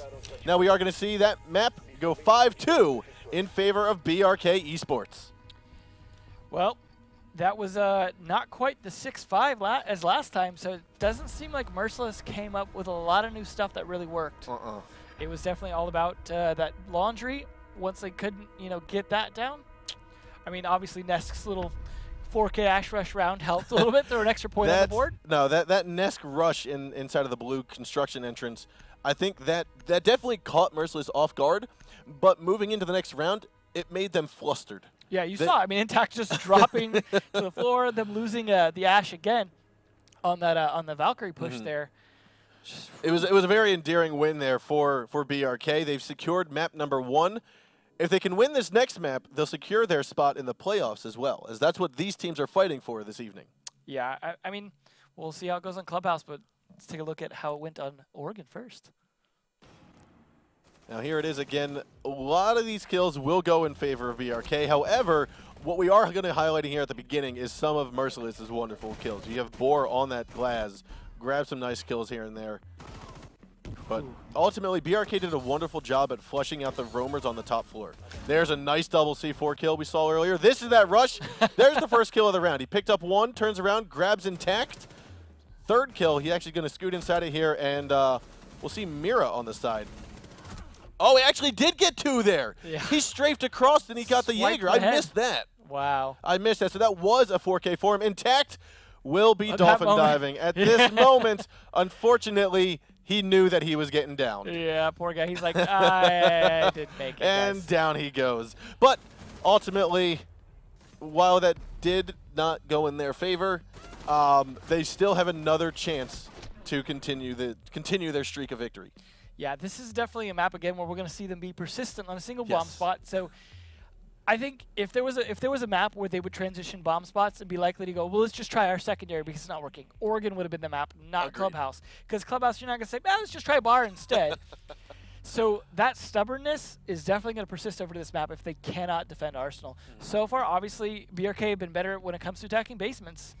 So situation where I'm still definitely leaning towards BRK taking this home. I'm going to go with the community on this one and lean in favor of BRK. Clubhouse is our 2nd map, and as many of you guys know from playing the map constantly, because it's been in the game since the very beginning of Rainbow Six Siege, the most favored bomb site is downstairs. 2nd favored is the bar and stock room. Now, over the course of the past 2-3 seasons, we've seen every now and again a team will pop up a nice strategy to go inside a cash room. We have yet to see a successful, let alone I think a single attempt inside a master bedroom. Yeah, I want to see it someday. Just I want to throw everyone off. And I mean, with the so I would say I want to see it in this trap style meta of play. But traps I don't think are going to help this necessarily. No, it's a situation where the top floor is just so hard to control because of the lack of ability to rotate away from it. So, for example, with that top floor in terms of master bedroom, you've pretty much got 2 ways out. You've got to drop the hatch in gym, which exposes you pretty quickly to windows right there at the pool table pretty much. Or you've got the stairs, which are fairly easy to trap, and there's a window right there as well. So both those can be trapped easily, not to mention the hatch from above in the office area has a nice angle down towards that doorway. So it is very hard to roam and escape there. Cash room at least has the ability to open up a hole towards the garage to give you the ability to rotate all the way downstairs fairly quickly. Yes. Just it's a situation where it's just hard to play upstairs because of that constraint. Yeah, no, I'm really I'm really reluctant to say that we're going to see a top floor, either of the sites, top floor hold. We're likely going to be seeing, especially with, we'll call it the stubbornness of Merciless to stay downstairs even though they were losing those defensive rounds. I'm reluctant to say that we're going to see anything but those 2 core bomb sites. Now, again, for those who are just tuning in, we're just going to reiterate it again. The first series of this evening has been postponed. There were some technical issues with some of the players on the teams, and so that will get played another evening on possibly this channel. I don't quite know. We'll have more detail for you later on. But let's get underway now with our second map of the evening. It's going to be on Clubhouse between BRK Esports and Merciless Gaming. Now, this map, again, is one that's been kind of growing back. It's kind of been coming back into its own over the course of the past 2-3 weeks or so. Maybe because people are just getting sick of Oregon and border. It's possible, but I think with the introduction of these new operators, with the introduction of the new meta coming out, that it's bringing a new vibe, a new feel to Clubhouse. Clubhouse was vetted out. I think the fact that you hear me say I'm interested in seeing Clubhouse says that alone, because I was just so sick of Clubhouse from last year. So it has definitely kind of been growing on me again, because, yeah, the new meta is definitely good. So we'll see. We are going to see, interestingly, a Rook, which is something we don't see often here. I mean, it's something we used to see occasionally down in the basement, especially from people like K9.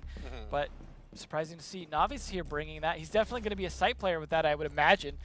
There's usually not a lot of roam on this map, but Ella does bring the ability for roamers to be a little more viable, I think, on this particular map than they used to be, but it's still very risky. So they are going to be setting up quite a bit. It looks like, is he setting up a roam play actually here? Helping set up a roam? This is definitely curious. Castle as well, doing stuff to at the very least slow them down, if not actually do something up here. Interesting. This is definitely not what I would expect to see if they're actually going to be upstairs. Yeah, we've seen it many times before, where an upstairs hold just does not work. But I mean, PX is going to try to change that vibe. I imagine he used one of his cameras to help with that there.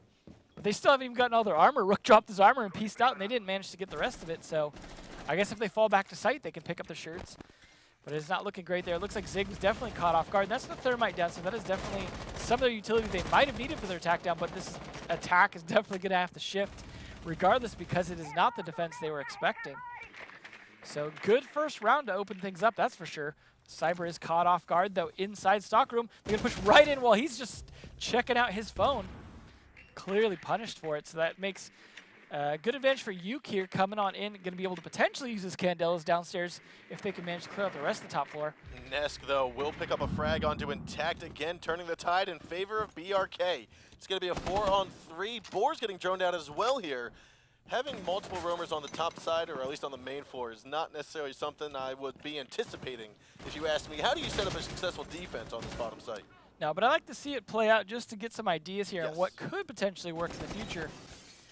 But maybe they should have picked up their shirts before they went up there, as a lot of them have been decimated at this point. Rook, the only one left standing, manages to drop. So now they are at least secure back on site. Unfortunately, they don't have C4, they don't have smoke, they don't have really any way to delay a plant. No Ella either, so if they get down to go for the plant here, this is a big problem. Yeah, there is not much utility on the team right now. Not even impact grenades to help at this point. There's nothing. There's no castle. This is an all-out. That's the last black eye. Yeah, this is all coming down to bullets. This is a gunfight. It's going to have to come down to a gunfight. Who's going to hold the better angle? Who's going to get the better pre-fires? And ultimately, I mean, as long as there's still one defender on the team, it still could be up to their victory, because all they have to do is wait for the attackers to come to them. I'm not sure what Boar's doing. I hope he knows that they've killed the thermite. He doesn't need to be really watching that tunnel, because I don't think they're going to dedicate Habana to that. But it is a possibility, I suppose. But at this point, like, that is a nice thing to have taken off the board. At least is taking off an operator that is important to their strategy. However, there goes Navi's. And Navi's will fall. Candela's going to go out. Boar's coming back in from the cave. And it looks as though the drop inside from Kitchen will go. Bullet goes and eats a couple bullets of his own there from the kill of PX. Now, Boar's going to be moving on forward. Plant will go down.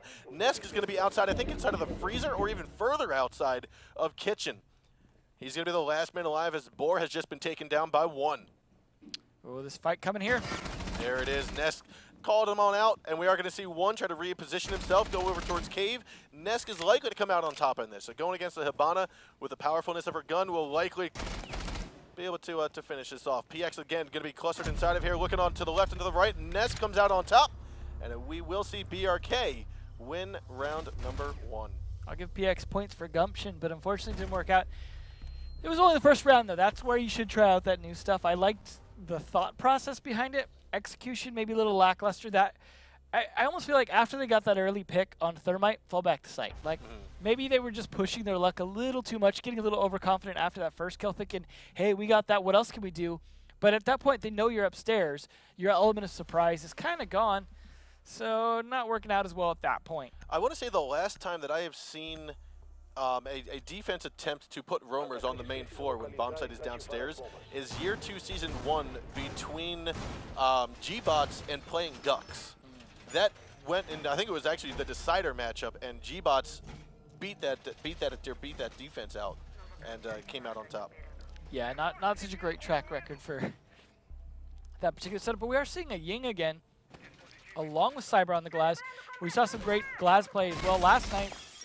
Working down that hallway downstairs can be very effective there, especially when you throw the Candelas in the mix here. Could blind them, smoke, and then get in there and have a nice angle because you got the smokes on Ying and Glass at that point to work that hallway very well.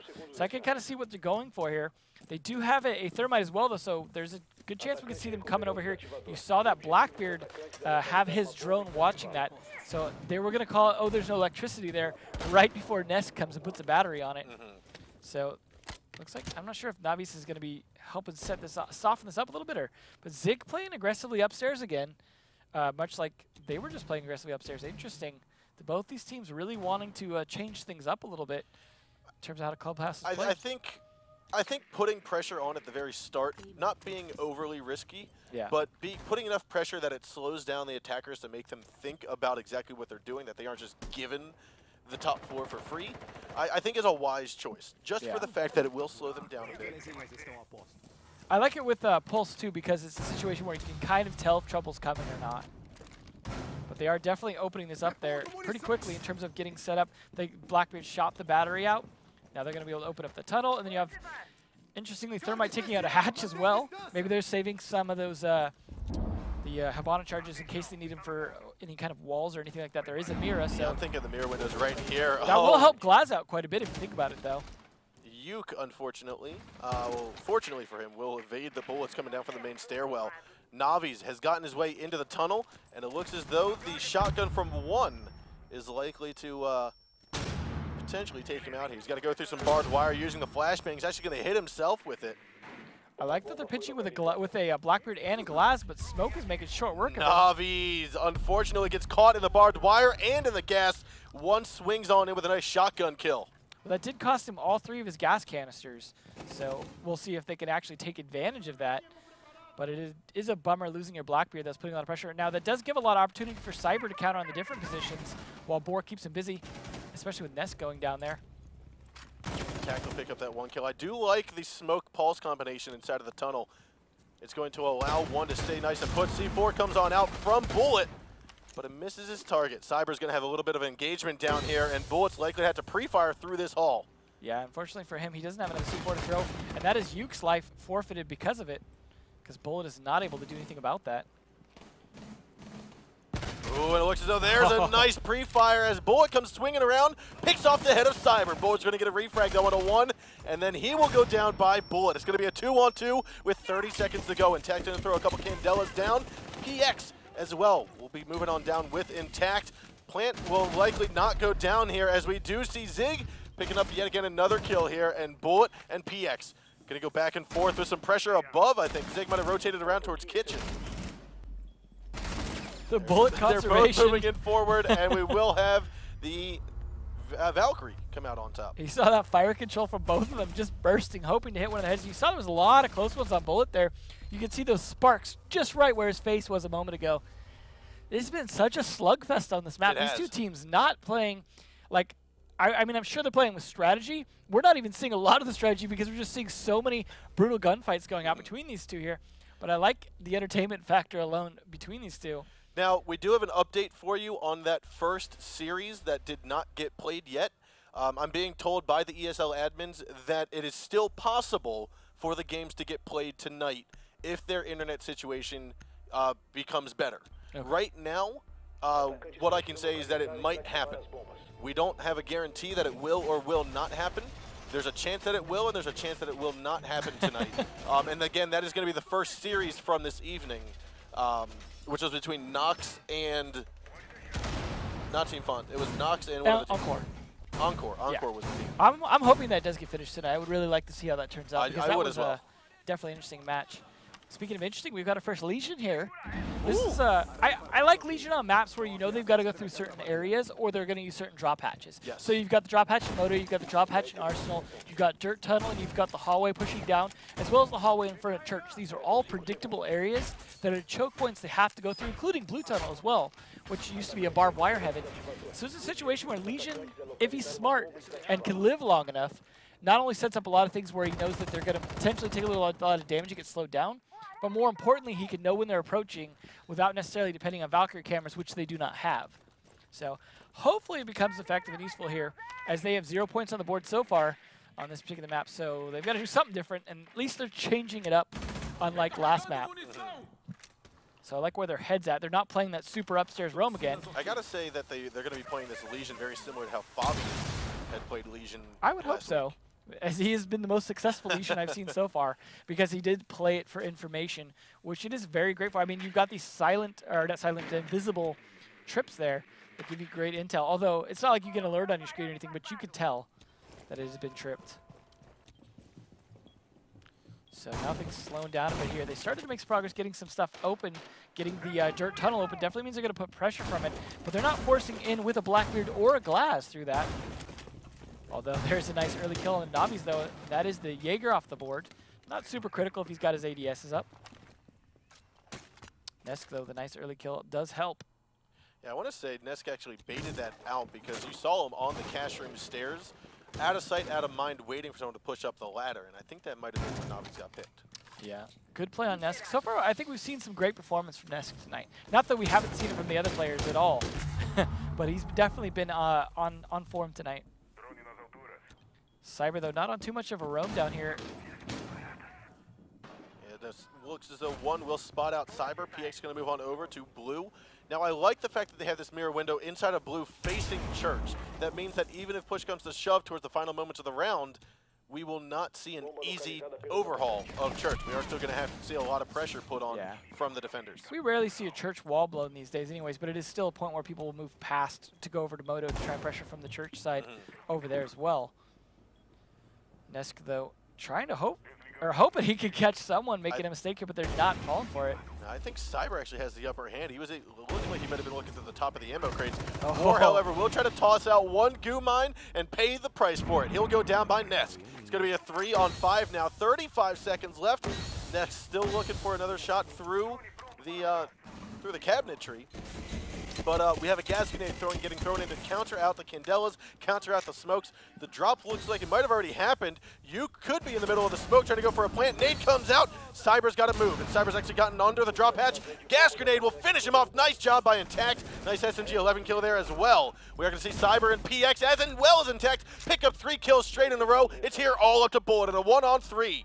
He's got no diffuser in hand. He's got to go through barbed wire. And fortunately for Merciless, they will get on the board here. It's going to be 2-1. Cyber picking up a very nice wall bang here right at the bottom of the stairs. Well played there. Definitely when they don't put everyone upstairs, they do a bit better. I like that, just pre-firing it, hoping to at least delay him, if nothing else, because you got 50 bullets in that mag. Might as well use them to go for those wall bangs. But it worked out just in his favor either way. Not that he was going to get too far down that hallway regardless. But when they stayed smart and they stayed downstairs, they definitely did a lot better. I liked the change up. The Legion maybe got a little bit greedy there. Nonetheless, though, he did just fine, and they did stop a Dirt Tunnel push.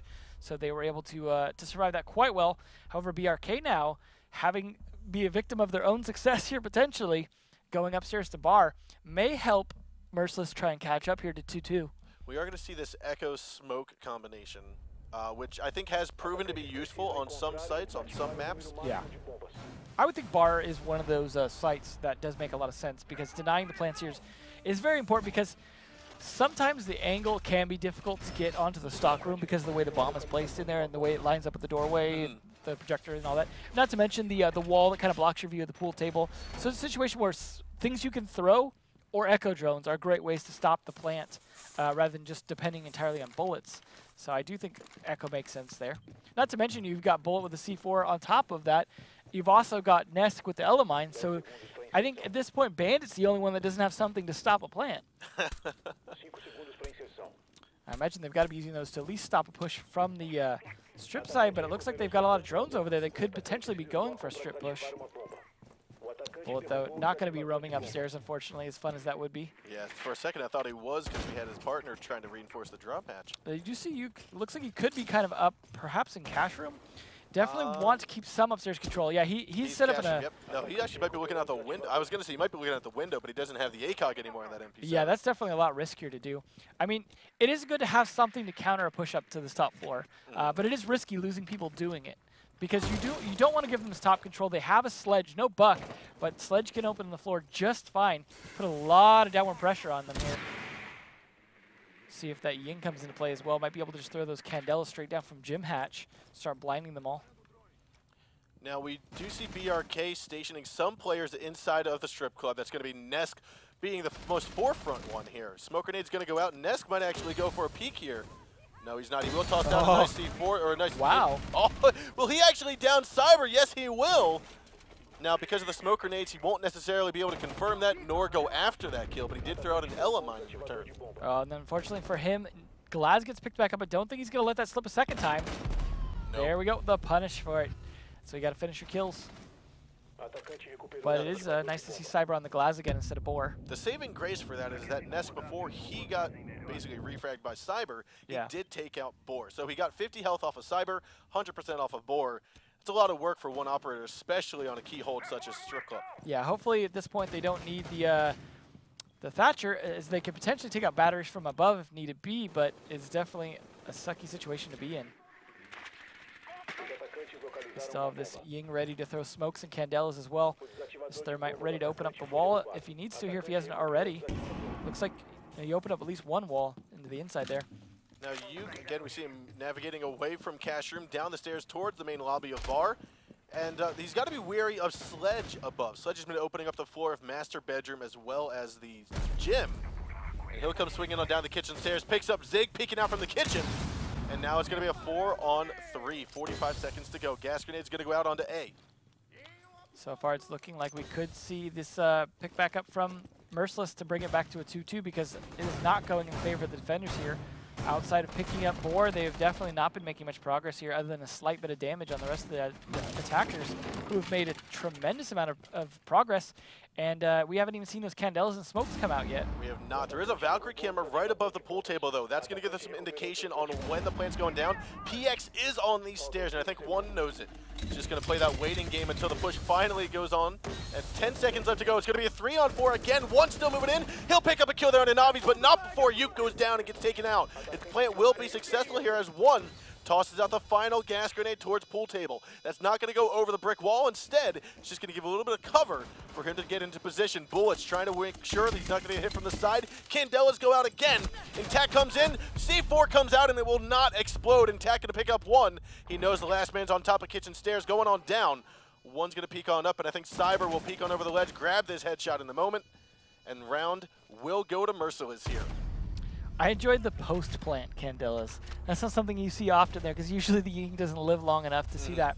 But the idea that you could throw those out afterwards to stop them from even trying to push you back, I think is a great delay tactic, especially when the smoke was very ineffective there in trying to get his job done and stopping the plant. I mean, getting Ek off the board early also helped, I think. Getting him off before you tried to make that plant left them in a situation where they were a little more dependent on the smoke. Here's something we haven't seen a whole lot this season. Montaigne. They know they're going for that bar plant. I would imagine a stock plant, but we also have seen people push that pool doorway sometimes for these Montaigne plants. A little rare. It has worked occasionally. But this could go pretty well. I mean, you've got Yuke on the glass, situation where he could fire between Montaigne's legs, potentially, as need be, if he pulls up that shield. If they time it right and don't shoot him in the leg. So we'll see probably a fairly effective plan if they can't stop it. They do still have smokes. They have the C4 from both Mira and Valkyrie. Ellis Mines, again, a situation where they've only got one operator that can't just stop the plant. And you have to keep in mind that If they play it smart, Ella is actually a nice counter to Montaigne. One of the reasons we also don't see Montaigne as often, because when he gets hit by one of those Ella mines, if they just throw it at him, it will actually pull up his shield. Yes, just like being yokai'd. Yeah. If you're a Monty and you get yokai, your shield does go up. Now, while you're disoriented, you still can go back to full shield, but I think it's like a 1 second delay. That's long enough for someone to take advantage of if they time it right. Even Cyber himself on the L to actually just fire those bullets right into him, and that's going to at least force him back. So if they time things right, although he is using up some of those already, hopefully they're a little bit prepared for a stock push here, as they can put some mines there to delay him, and then they've got intact on the smokes to hold back as much as possible. Yeah, there's not going to be much of a strip club push. We already see garage and cash room starting to get taken over here. This is going to be an all-out stock. Yeah, you saw even that Twitch drone already pushing in aggressively on there, trying to see if it can clear out any utility that they might have, or even stun anyone that could be in there. You can just making sure cash room's clear for them as well. Or not cash room, I'm sorry, the bedroom. You see that garage has been reinforced a little bit, and Cyber might be being quite aggressive. PX also going to be up inside of cash, or sorry, garage here. Oh. Mirror window, very successful. Nice job by Bullet. Also going to take 10 health from PX. Going to get another 10. Looks like he might. Still toying with him over here. Wonderful job taking out 10, at least maybe 20 health on the mirror. However, that's not going to last too long. Bullet comes in with a final frag onto her. So that's a good start for this attack here. I mean, now that that's the mirror off the board, that's one less C4 they might have to contend with on that push. Navi's holding a nice angle, though, gets punished for it. Bullet is on top of it this round. Yeah, no, you had Yuke droning that out. It was a assured kill there, and wonderful pickup by Navi's, or by Bullet. You see a little bit last minute setup with that shotgun, giving themselves the accessibility to try and stop that. They're even going to open up that hatch there, so you can potentially throw a C4 up through it. But Cyber is going to get one kill in an Esk, and that will help. And then there's the Montaigne down. Whew. That's a lot of utility, basically a lot of the support thrown out of the mix there. Wonderful job by Cyber picking up the kills. Now Cyber has gotten his way into, he's still inside of B. They still have the glass, but he's positioned himself differently here. Oh, and takes advantage of it. What a nice little angle there that Yuke had taken out the head of intact. Cyber probably could use a reset here, but I think he's still going to play aggressively instead with his, what, 5-10 health left. Boar, though, going to be that man who's going to have to land that C4 throw up from below, because he's not going to be very effective unless he rotates up soon. Now, they are doing a good job delaying, though. If I was BRK, I'd say let's make sure we have that diffuser, which I don't think they do, and head over towards the strip club, head over towards pool table. Bullet but picked instead, it up. BRK, that's Bullet actually moves in. That's his third kill on the round, I think. And Boar will be the last man alive. He has gotten up behind the bar, and Yuke's already got his line of sight right on it. It's not likely Boar's going to walk away from this on top. Plant will be successful. Zig and Bullet going to be inside of the site as Yuke backing out towards motorcycles. Oh, if he rotates around to the window here, that's it for Boar. Yep. Now, Boar will be catching a bullet to the side of his face here momentarily. Now, he has been caught, or he has seen the window go down. He knows his attention being drawn over there. And with about 25 seconds to go, Boar has 3 people to kill and a diffuser to destroy. Situation where I almost wish the jukebox was still playing, just for this clutch attempt here. Now nice, though. Pick up, nice job by Boar. He's got 2 more to go. He's picked up 1. Zig's going to be the next man to come and grab this kill. Comes swinging around, dancing around the corner, grabs the frag, and BRK picks up round 5, leading it 3-2 now. Absolute A for effort, though. Picking out the glass was the first thing he needed to do by far, because that was the one who was going to make it very difficult for him to clutch. But Bullet, the MVP of that round, for sure. Yes. Definitely taking a lot of kills there. Although, that kill from Cyber on the Montaigne was definitely pretty nice for the defense. It's just that, unfortunately, the rest of his team couldn't pick up the rest of the kills, so it was kind of a bit too much on his hands. We are going to see another Legion here for an Arsenal defense. I feel as though that Monty should have just stayed in the doorway instead of trying to back up to where your back does get fully exposed. If you're going to be backing up outside of the site or outside of the building, you need to make sure there's someone else there to cover, and he did not have that someone. It didn't seem like they were really ready for him to be that far in the doorway even yet. Correct. And I think that was just bad timing on that push, bad coordination in terms of working with the glass or one of the other players, maybe Bullet. I mean, Bullet was doing a good job clearing out the rest of it, making sure the cash room was clear and things like that. But in doing so, they kind of opened themselves up a little bit to Cyber taking advantage of Monty just kind of hanging out by himself. See if they can take this defense here on Arsenal here, which is their better bomb site. Again, they had to go up to bar because they won this previously. Then they could bring this to match point. Because they won their basement first, they put themselves in a good situation to be ahead in points. And of course, they won last map, meaning if they could take this to match point, there's a strong chance they could go home today. Now we are going to see more aggressive defensive holds here. We're going to have a mirror window from bar facing into stock. Yeah, and this is for an Arsenal defense again. They're roaming this upstairs again, and Nesk playing all the way up in bedroom potentially. This is definitely risky. I'd like to keep an eye on that mirror, or at least who's ever playing on that mirror window from facing stock, because my first glance at it, my first opinion is it's on the wrong side of the wall due to the fact that you could just open up the kitchen side of stock and you have perfect entry, perfect line of sight. Yeah, it's definitely a strange one. We'll have to see how it plays out. Looks like they haven't even shot the jukebox yet. They have just going to rock out to the music, and they're using that as cover potentially. Oh! I think you picked up a good kill there onto Cyber earlier on in the round, and we see Navi's going down nice and early by Bullet. They are definitely a strong contender here to take this to match point. Taking out 2 important attackers off the board. There's a third. This is all falling apart quickly for Merciless. Yeah, it seems as though they are chasing the roamers into their traps, whereas you might just want to consider going in through bar or through construction and garage tunnel. This is seemingly the counter to that. At this point, if all the defenders just rotate back to site, they could still win this. Unfortunately, Board takes one of them down, but at least he'd gotten a kill first. Still, though, go back to site, guys. You could definitely hold this now with the man advantage, 4-2. There's still plenty of time for something to happen here, but when you're a 2-man deficit and it's Clubhouse, it makes it a very tough fight. Yeah. Looks like Nesk is just going to hang out up here, too. He's just, him and Yuke going to work with each other to make sure that they get no progress in here with the last minutes or so they have left. Because they're going to have to make a lot of noise just trying to get set up, and that's going to give away a lot of information. Not to mention, I imagine they're using the cameras that are still left intact, despite not having a Valkyrie. Because they haven't really gotten in yet, for the most part. No, I don't know of a single attacker that has actually gotten into the site. Not to mention they don't have a Twitch drone, so you know those cameras are all still up as well. Yep. Now, Boar is going to be droning out here for PX, just for a few moments. Now, on the good side, both of the remaining attack operators do have the ability to break open any reinforcements they deem necessary. However, that leaves very little other utilities to help out with a plant, help out with a pinch situation. Yeah, they've only got 30 seconds left, but at least they're carrying the diffuser, and they've got this wall open.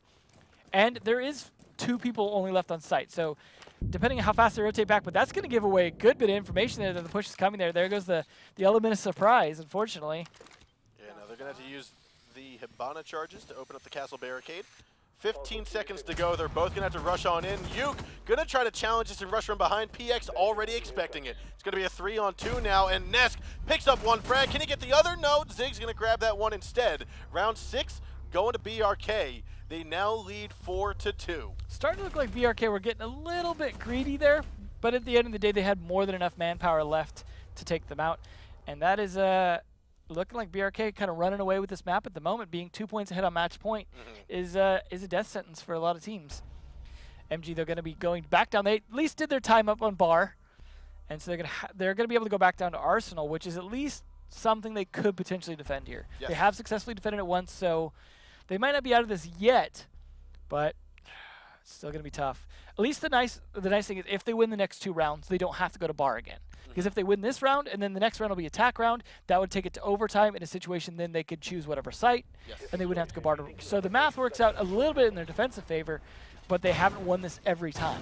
No, they have not, which is why they're in this situation. Absolutely. So good start here. No Glass coming out this time. Definitely the Ying though as well. We haven't always seen the Ying work out, but I feel like Ying's working them out a bit better for Latin America than it has sometimes for North America. On this map, yes. Yeah. Now, I want to say that the lack of Ying we saw in Oregon, I think led to teams developing that smoke meta in a different fashion, not relying on those Candelas because they're a dead giveaway. Yeah. They're a dead giveaway. If you can bring 4 smokes to a fight, and you typically only need 1 to cover that mirror window or the main hallway, you can then fake the plan, quote-unquote fake the plan, 3 different times. I think the differentiator, too, is having glass because you only have to fake it once to shoot the smoke. Yes. So, or the C4 thrower. So it's definitely a big difference. We are seeing, again, another Legion play. Always hard to say, as I said before, how effective he is because we don't always see that his traps go off and that people get that information. So it's easy to underestimate, but he also recharges a little bit slow. So there's a chance you may not see as many traps as you would like if he dies too soon. Yeah. I mean, the Legion gets 7 traps, and I think his 7th and final trap gets into his hands with like 20 seconds of the round remaining. Something to that nature. He's more often than not killed before he ever gets to that point, though. Correct. So, see if this attack will be as effective as the previous ones have been. We might be seeing Navi's go for a C4 kill. He's at the bottom of the main stairs with his heartbeat sensor out. Yeah. That sounds very likely. It's a good C4 place. A lot of those stairs, C4 kills have worked out for teams in the past if they time them right. Oh, aggressive push there, paying off though for Cyber. Nice job. Cyber had the information from Navi's to say, look, there's only 1 man in kitchen. He's coming out to the hallway, go for the push and grab the kill. Sometimes Cyber feels a bit like the Nesk style player of Merciless when it comes to at least aggressive Ela play. Nice punish there. Nice job by Zig coming in hot, grabbing Navi's. That's a C4 and the information gathering of that heartbeat sensor off the board. I like how he says, well, my buck's dead, but that's fine. I'll use a thermite charge on the floor. Why not? I'm going to open this floor up no matter what. Doesn't need that thermite shotgun that we never see. There's Cyber off the board, though. That's a big difference here. Now, he dropped from that Moto drop hatch, and it looks as though Intact going to try to challenge this. 1 is up close. Will he snag 1? Nesk is there to grab the cover. 4v2, though. This is not looking good for Merciless to stay in the game. This is not at all. We are going to have Boar staying inside the same spot Fabian has outside of the cave entrance. He's now moved on over to the ammo crates. Slowing down here in the last minute. I think that's wise. The attackers don't need to rush in. They have plenty of time to drone out, gather information on the remaining members of defense. Nesk will pop down, but also have his head popped off. Boar's going to grab a kill on a Uke as well. That turns it into a 2-on-2. 40 seconds remains. Candelas are not going to go out. And instead, we will be seeing Boar holding tight onto the B site. Zig and 1 going to be at the bottom of the main stairs. They're looking to rotate up through kitchen, and they might snag this kill here onto Boar. Zig's going to move it forward. He will get taken down as well. Another shot. Nice job by Boar. Last one's going to be 1. He's looking for the kill into Boar, and Boar's going to peek out in about 3 seconds. Once it hits 15, and there it goes. 1 moves on forward. Snags 1 into the PX. He's going to look to the right side. Boar's right inside the corner, waiting for the bait, and there it is. 1! Baiting it out with a pro faking right there. That, ladies and gentlemen, is going to be map number 2, going to BRK Esports. They're going to secure the 2nd seed at Group B, and they'll be headed to the playoffs next week. That thermite clutch, though, I really felt like BRK gave away almost all the advantage they have, kept pushing and dropping the same spot. I was really thinking it was going to go in the favor of MG there, just because it kept dropping over and over and over into death there. But that thermite clutch from Zig saved the day. Not that they didn't have a good chance to continue to stay in the lead, but nicely played there overall. So that is it, ladies and gentlemen. BRK Esports takes a 2-0 victory over Merciless Gaming, which, as many of you predicted, the majority of you predicted in the community, would be the case. Yeah, and this was a situation where BRK actually came out even stronger, 2 5-2s. Not a situation where there was any kind of 6-5 or anything close. They just, once they got the lead, they ran away with it both times. They did. I mean, both matches ended in a 5-2 victory in favor of BRK. Again, as we stated, they will secure the 2nd seed at a Group B going into the playoffs, and unfortunately for Merciless, their Season 3 Pro League ends here. Yeah, that's unfortunate for them. This is the 2nd time that BRK have helped take Merciless out, both this season and last. Yes. So there is a chance we could still see BRK working their way towards their 2nd attempt at land. This is, again, the important one for Latin America because it's in their hometown. This is for all the respect in the entire country, so I don't blame them for putting in a lot of effort this time. Merciless have a little work to do, but at least they got themselves to this point. Their first loss didn't completely count them out, so I think Merciless have potential for next season, but they're going to have to fight their way through relegations to stay there. They will have to fight their way through relegations, it sounds like. And with that, we'll be showing you the brackets here in a moment for how this night ended. and we'll give you an update on that first series. Now, it will not get played today.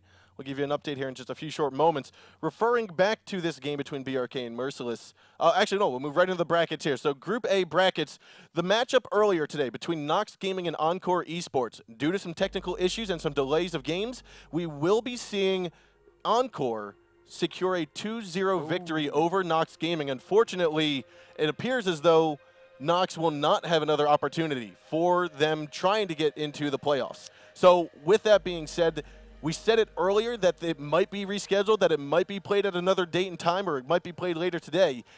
Leaving it up to the ESL admins, they've come to the conclusion that it will go in favor of Encore Esports 2-0. So that matchup will not get played.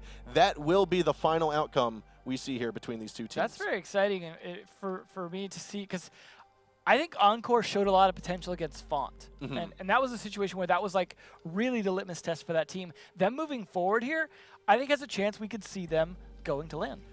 It's very possible, and we'll take a look at Group B here at who some of their opponents are going to be for the playoffs. Now, we just got done seeing BRK Esports overturn Merciless in a 2-0 victory. Previously in the winners match, we had Black Dragons beat BRK 2-0. So that is going to mean Black Dragons and BRK will go to the playoffs to face off with Encore and Team Font for the Latin American 2 spots for the Pro League LAN Finals. Yeah. Black Dragons are going to be a huge problem, though, for I think Encore. so. I think so. So basically, what we have here, we have all 4 teams from the Latin American scene making it to the playoffs. We'll get to show you those brackets here potentially here in a moment. But this, do you think this has turned out this season after the group stages? Has this turned out the way you expected it to? I think all the strongest teams are exactly where I expected them to be. I mean, the top 4 that we have right now going to playoffs are all the teams that have shown the strongest play this season. Yes. So in that sense, I'm not surprised. Black Dragons were phenomenal against BRK. BRK are going to have a heck of a time, but they've also played pretty well this season as well, and obviously they were at LAN last time. Font, no surprise to see them where they're at after how they've been playing, and Encore have also been quite good. That might have gone a 2-0 even if the whole situation hadn't happened, or a 2-1 at least, because I personally think Encore had it in them to make it all the way to the end, so I would say expected at this point. I'd say expected as well. We are going to move in and show you some of the highlights from this last game. We didn't get a chance to do it earlier. Here we go. This is on that second map of Clubhouse. And again, it started out saying, okay, Merciless seemed to be on their game. They seemed to be doing okay. But BRK just walked away with it after a 2-2 tie game. They just secured the next 3 rounds and said, we have this. Now, I'm curious to see if this Clubhouse gets played a little bit more towards the playoffs with all the interesting strategies we saw being used here on this particular battle we saw. There was a lot of people playing upstairs and doing weird, different strategies we wouldn't normally see. Don't know if we'll see a repeat of those, but I'm excited about, again, the evolution of Clubhouse that we were talking about earlier. I think we saw a lot of that evolution from BRK today, trying to hold that top floor site, or not to hold downstairs, but on the main floor. They had that roamer. They had multiple roamers, and Merciless I think it worked as well. out. I think tried to do some of that, and I think some of it worked, some of it didn't. The important thing to me is when you see some of it work, that's where it gets the wheels turning, and you start to see some people thinking, well, maybe I could make it work for sure if I tweaked this, this, and this. So there's almost never going to be there's never going to be a flat-out brand new strat that everyone's like, this is the perfect way to do it. Yeah. A lot of the times it starts out with a pocket strat, and you go from there and you build upon it. But again, it will go in favor, as we said earlier, 2-0 BRK over Merciless. We're going to close out here, ladies and gentlemen. We want to thank you again for watching us for the Latin American Pro League. If you're here and want to tune in for more Rainbow Six Pro League, tune in for Thursday's evening, the European Playday number 5. It's going to start at 7 p.m. Central European Time, 1 p.m. Eastern Standard Time. And as for that, ladies and gentlemen, we want to wish you a farewell. Again, my name is Sean Bloodbath Rosenbaum. This is Devin Emzo Becker. And have a wonderful night, everyone.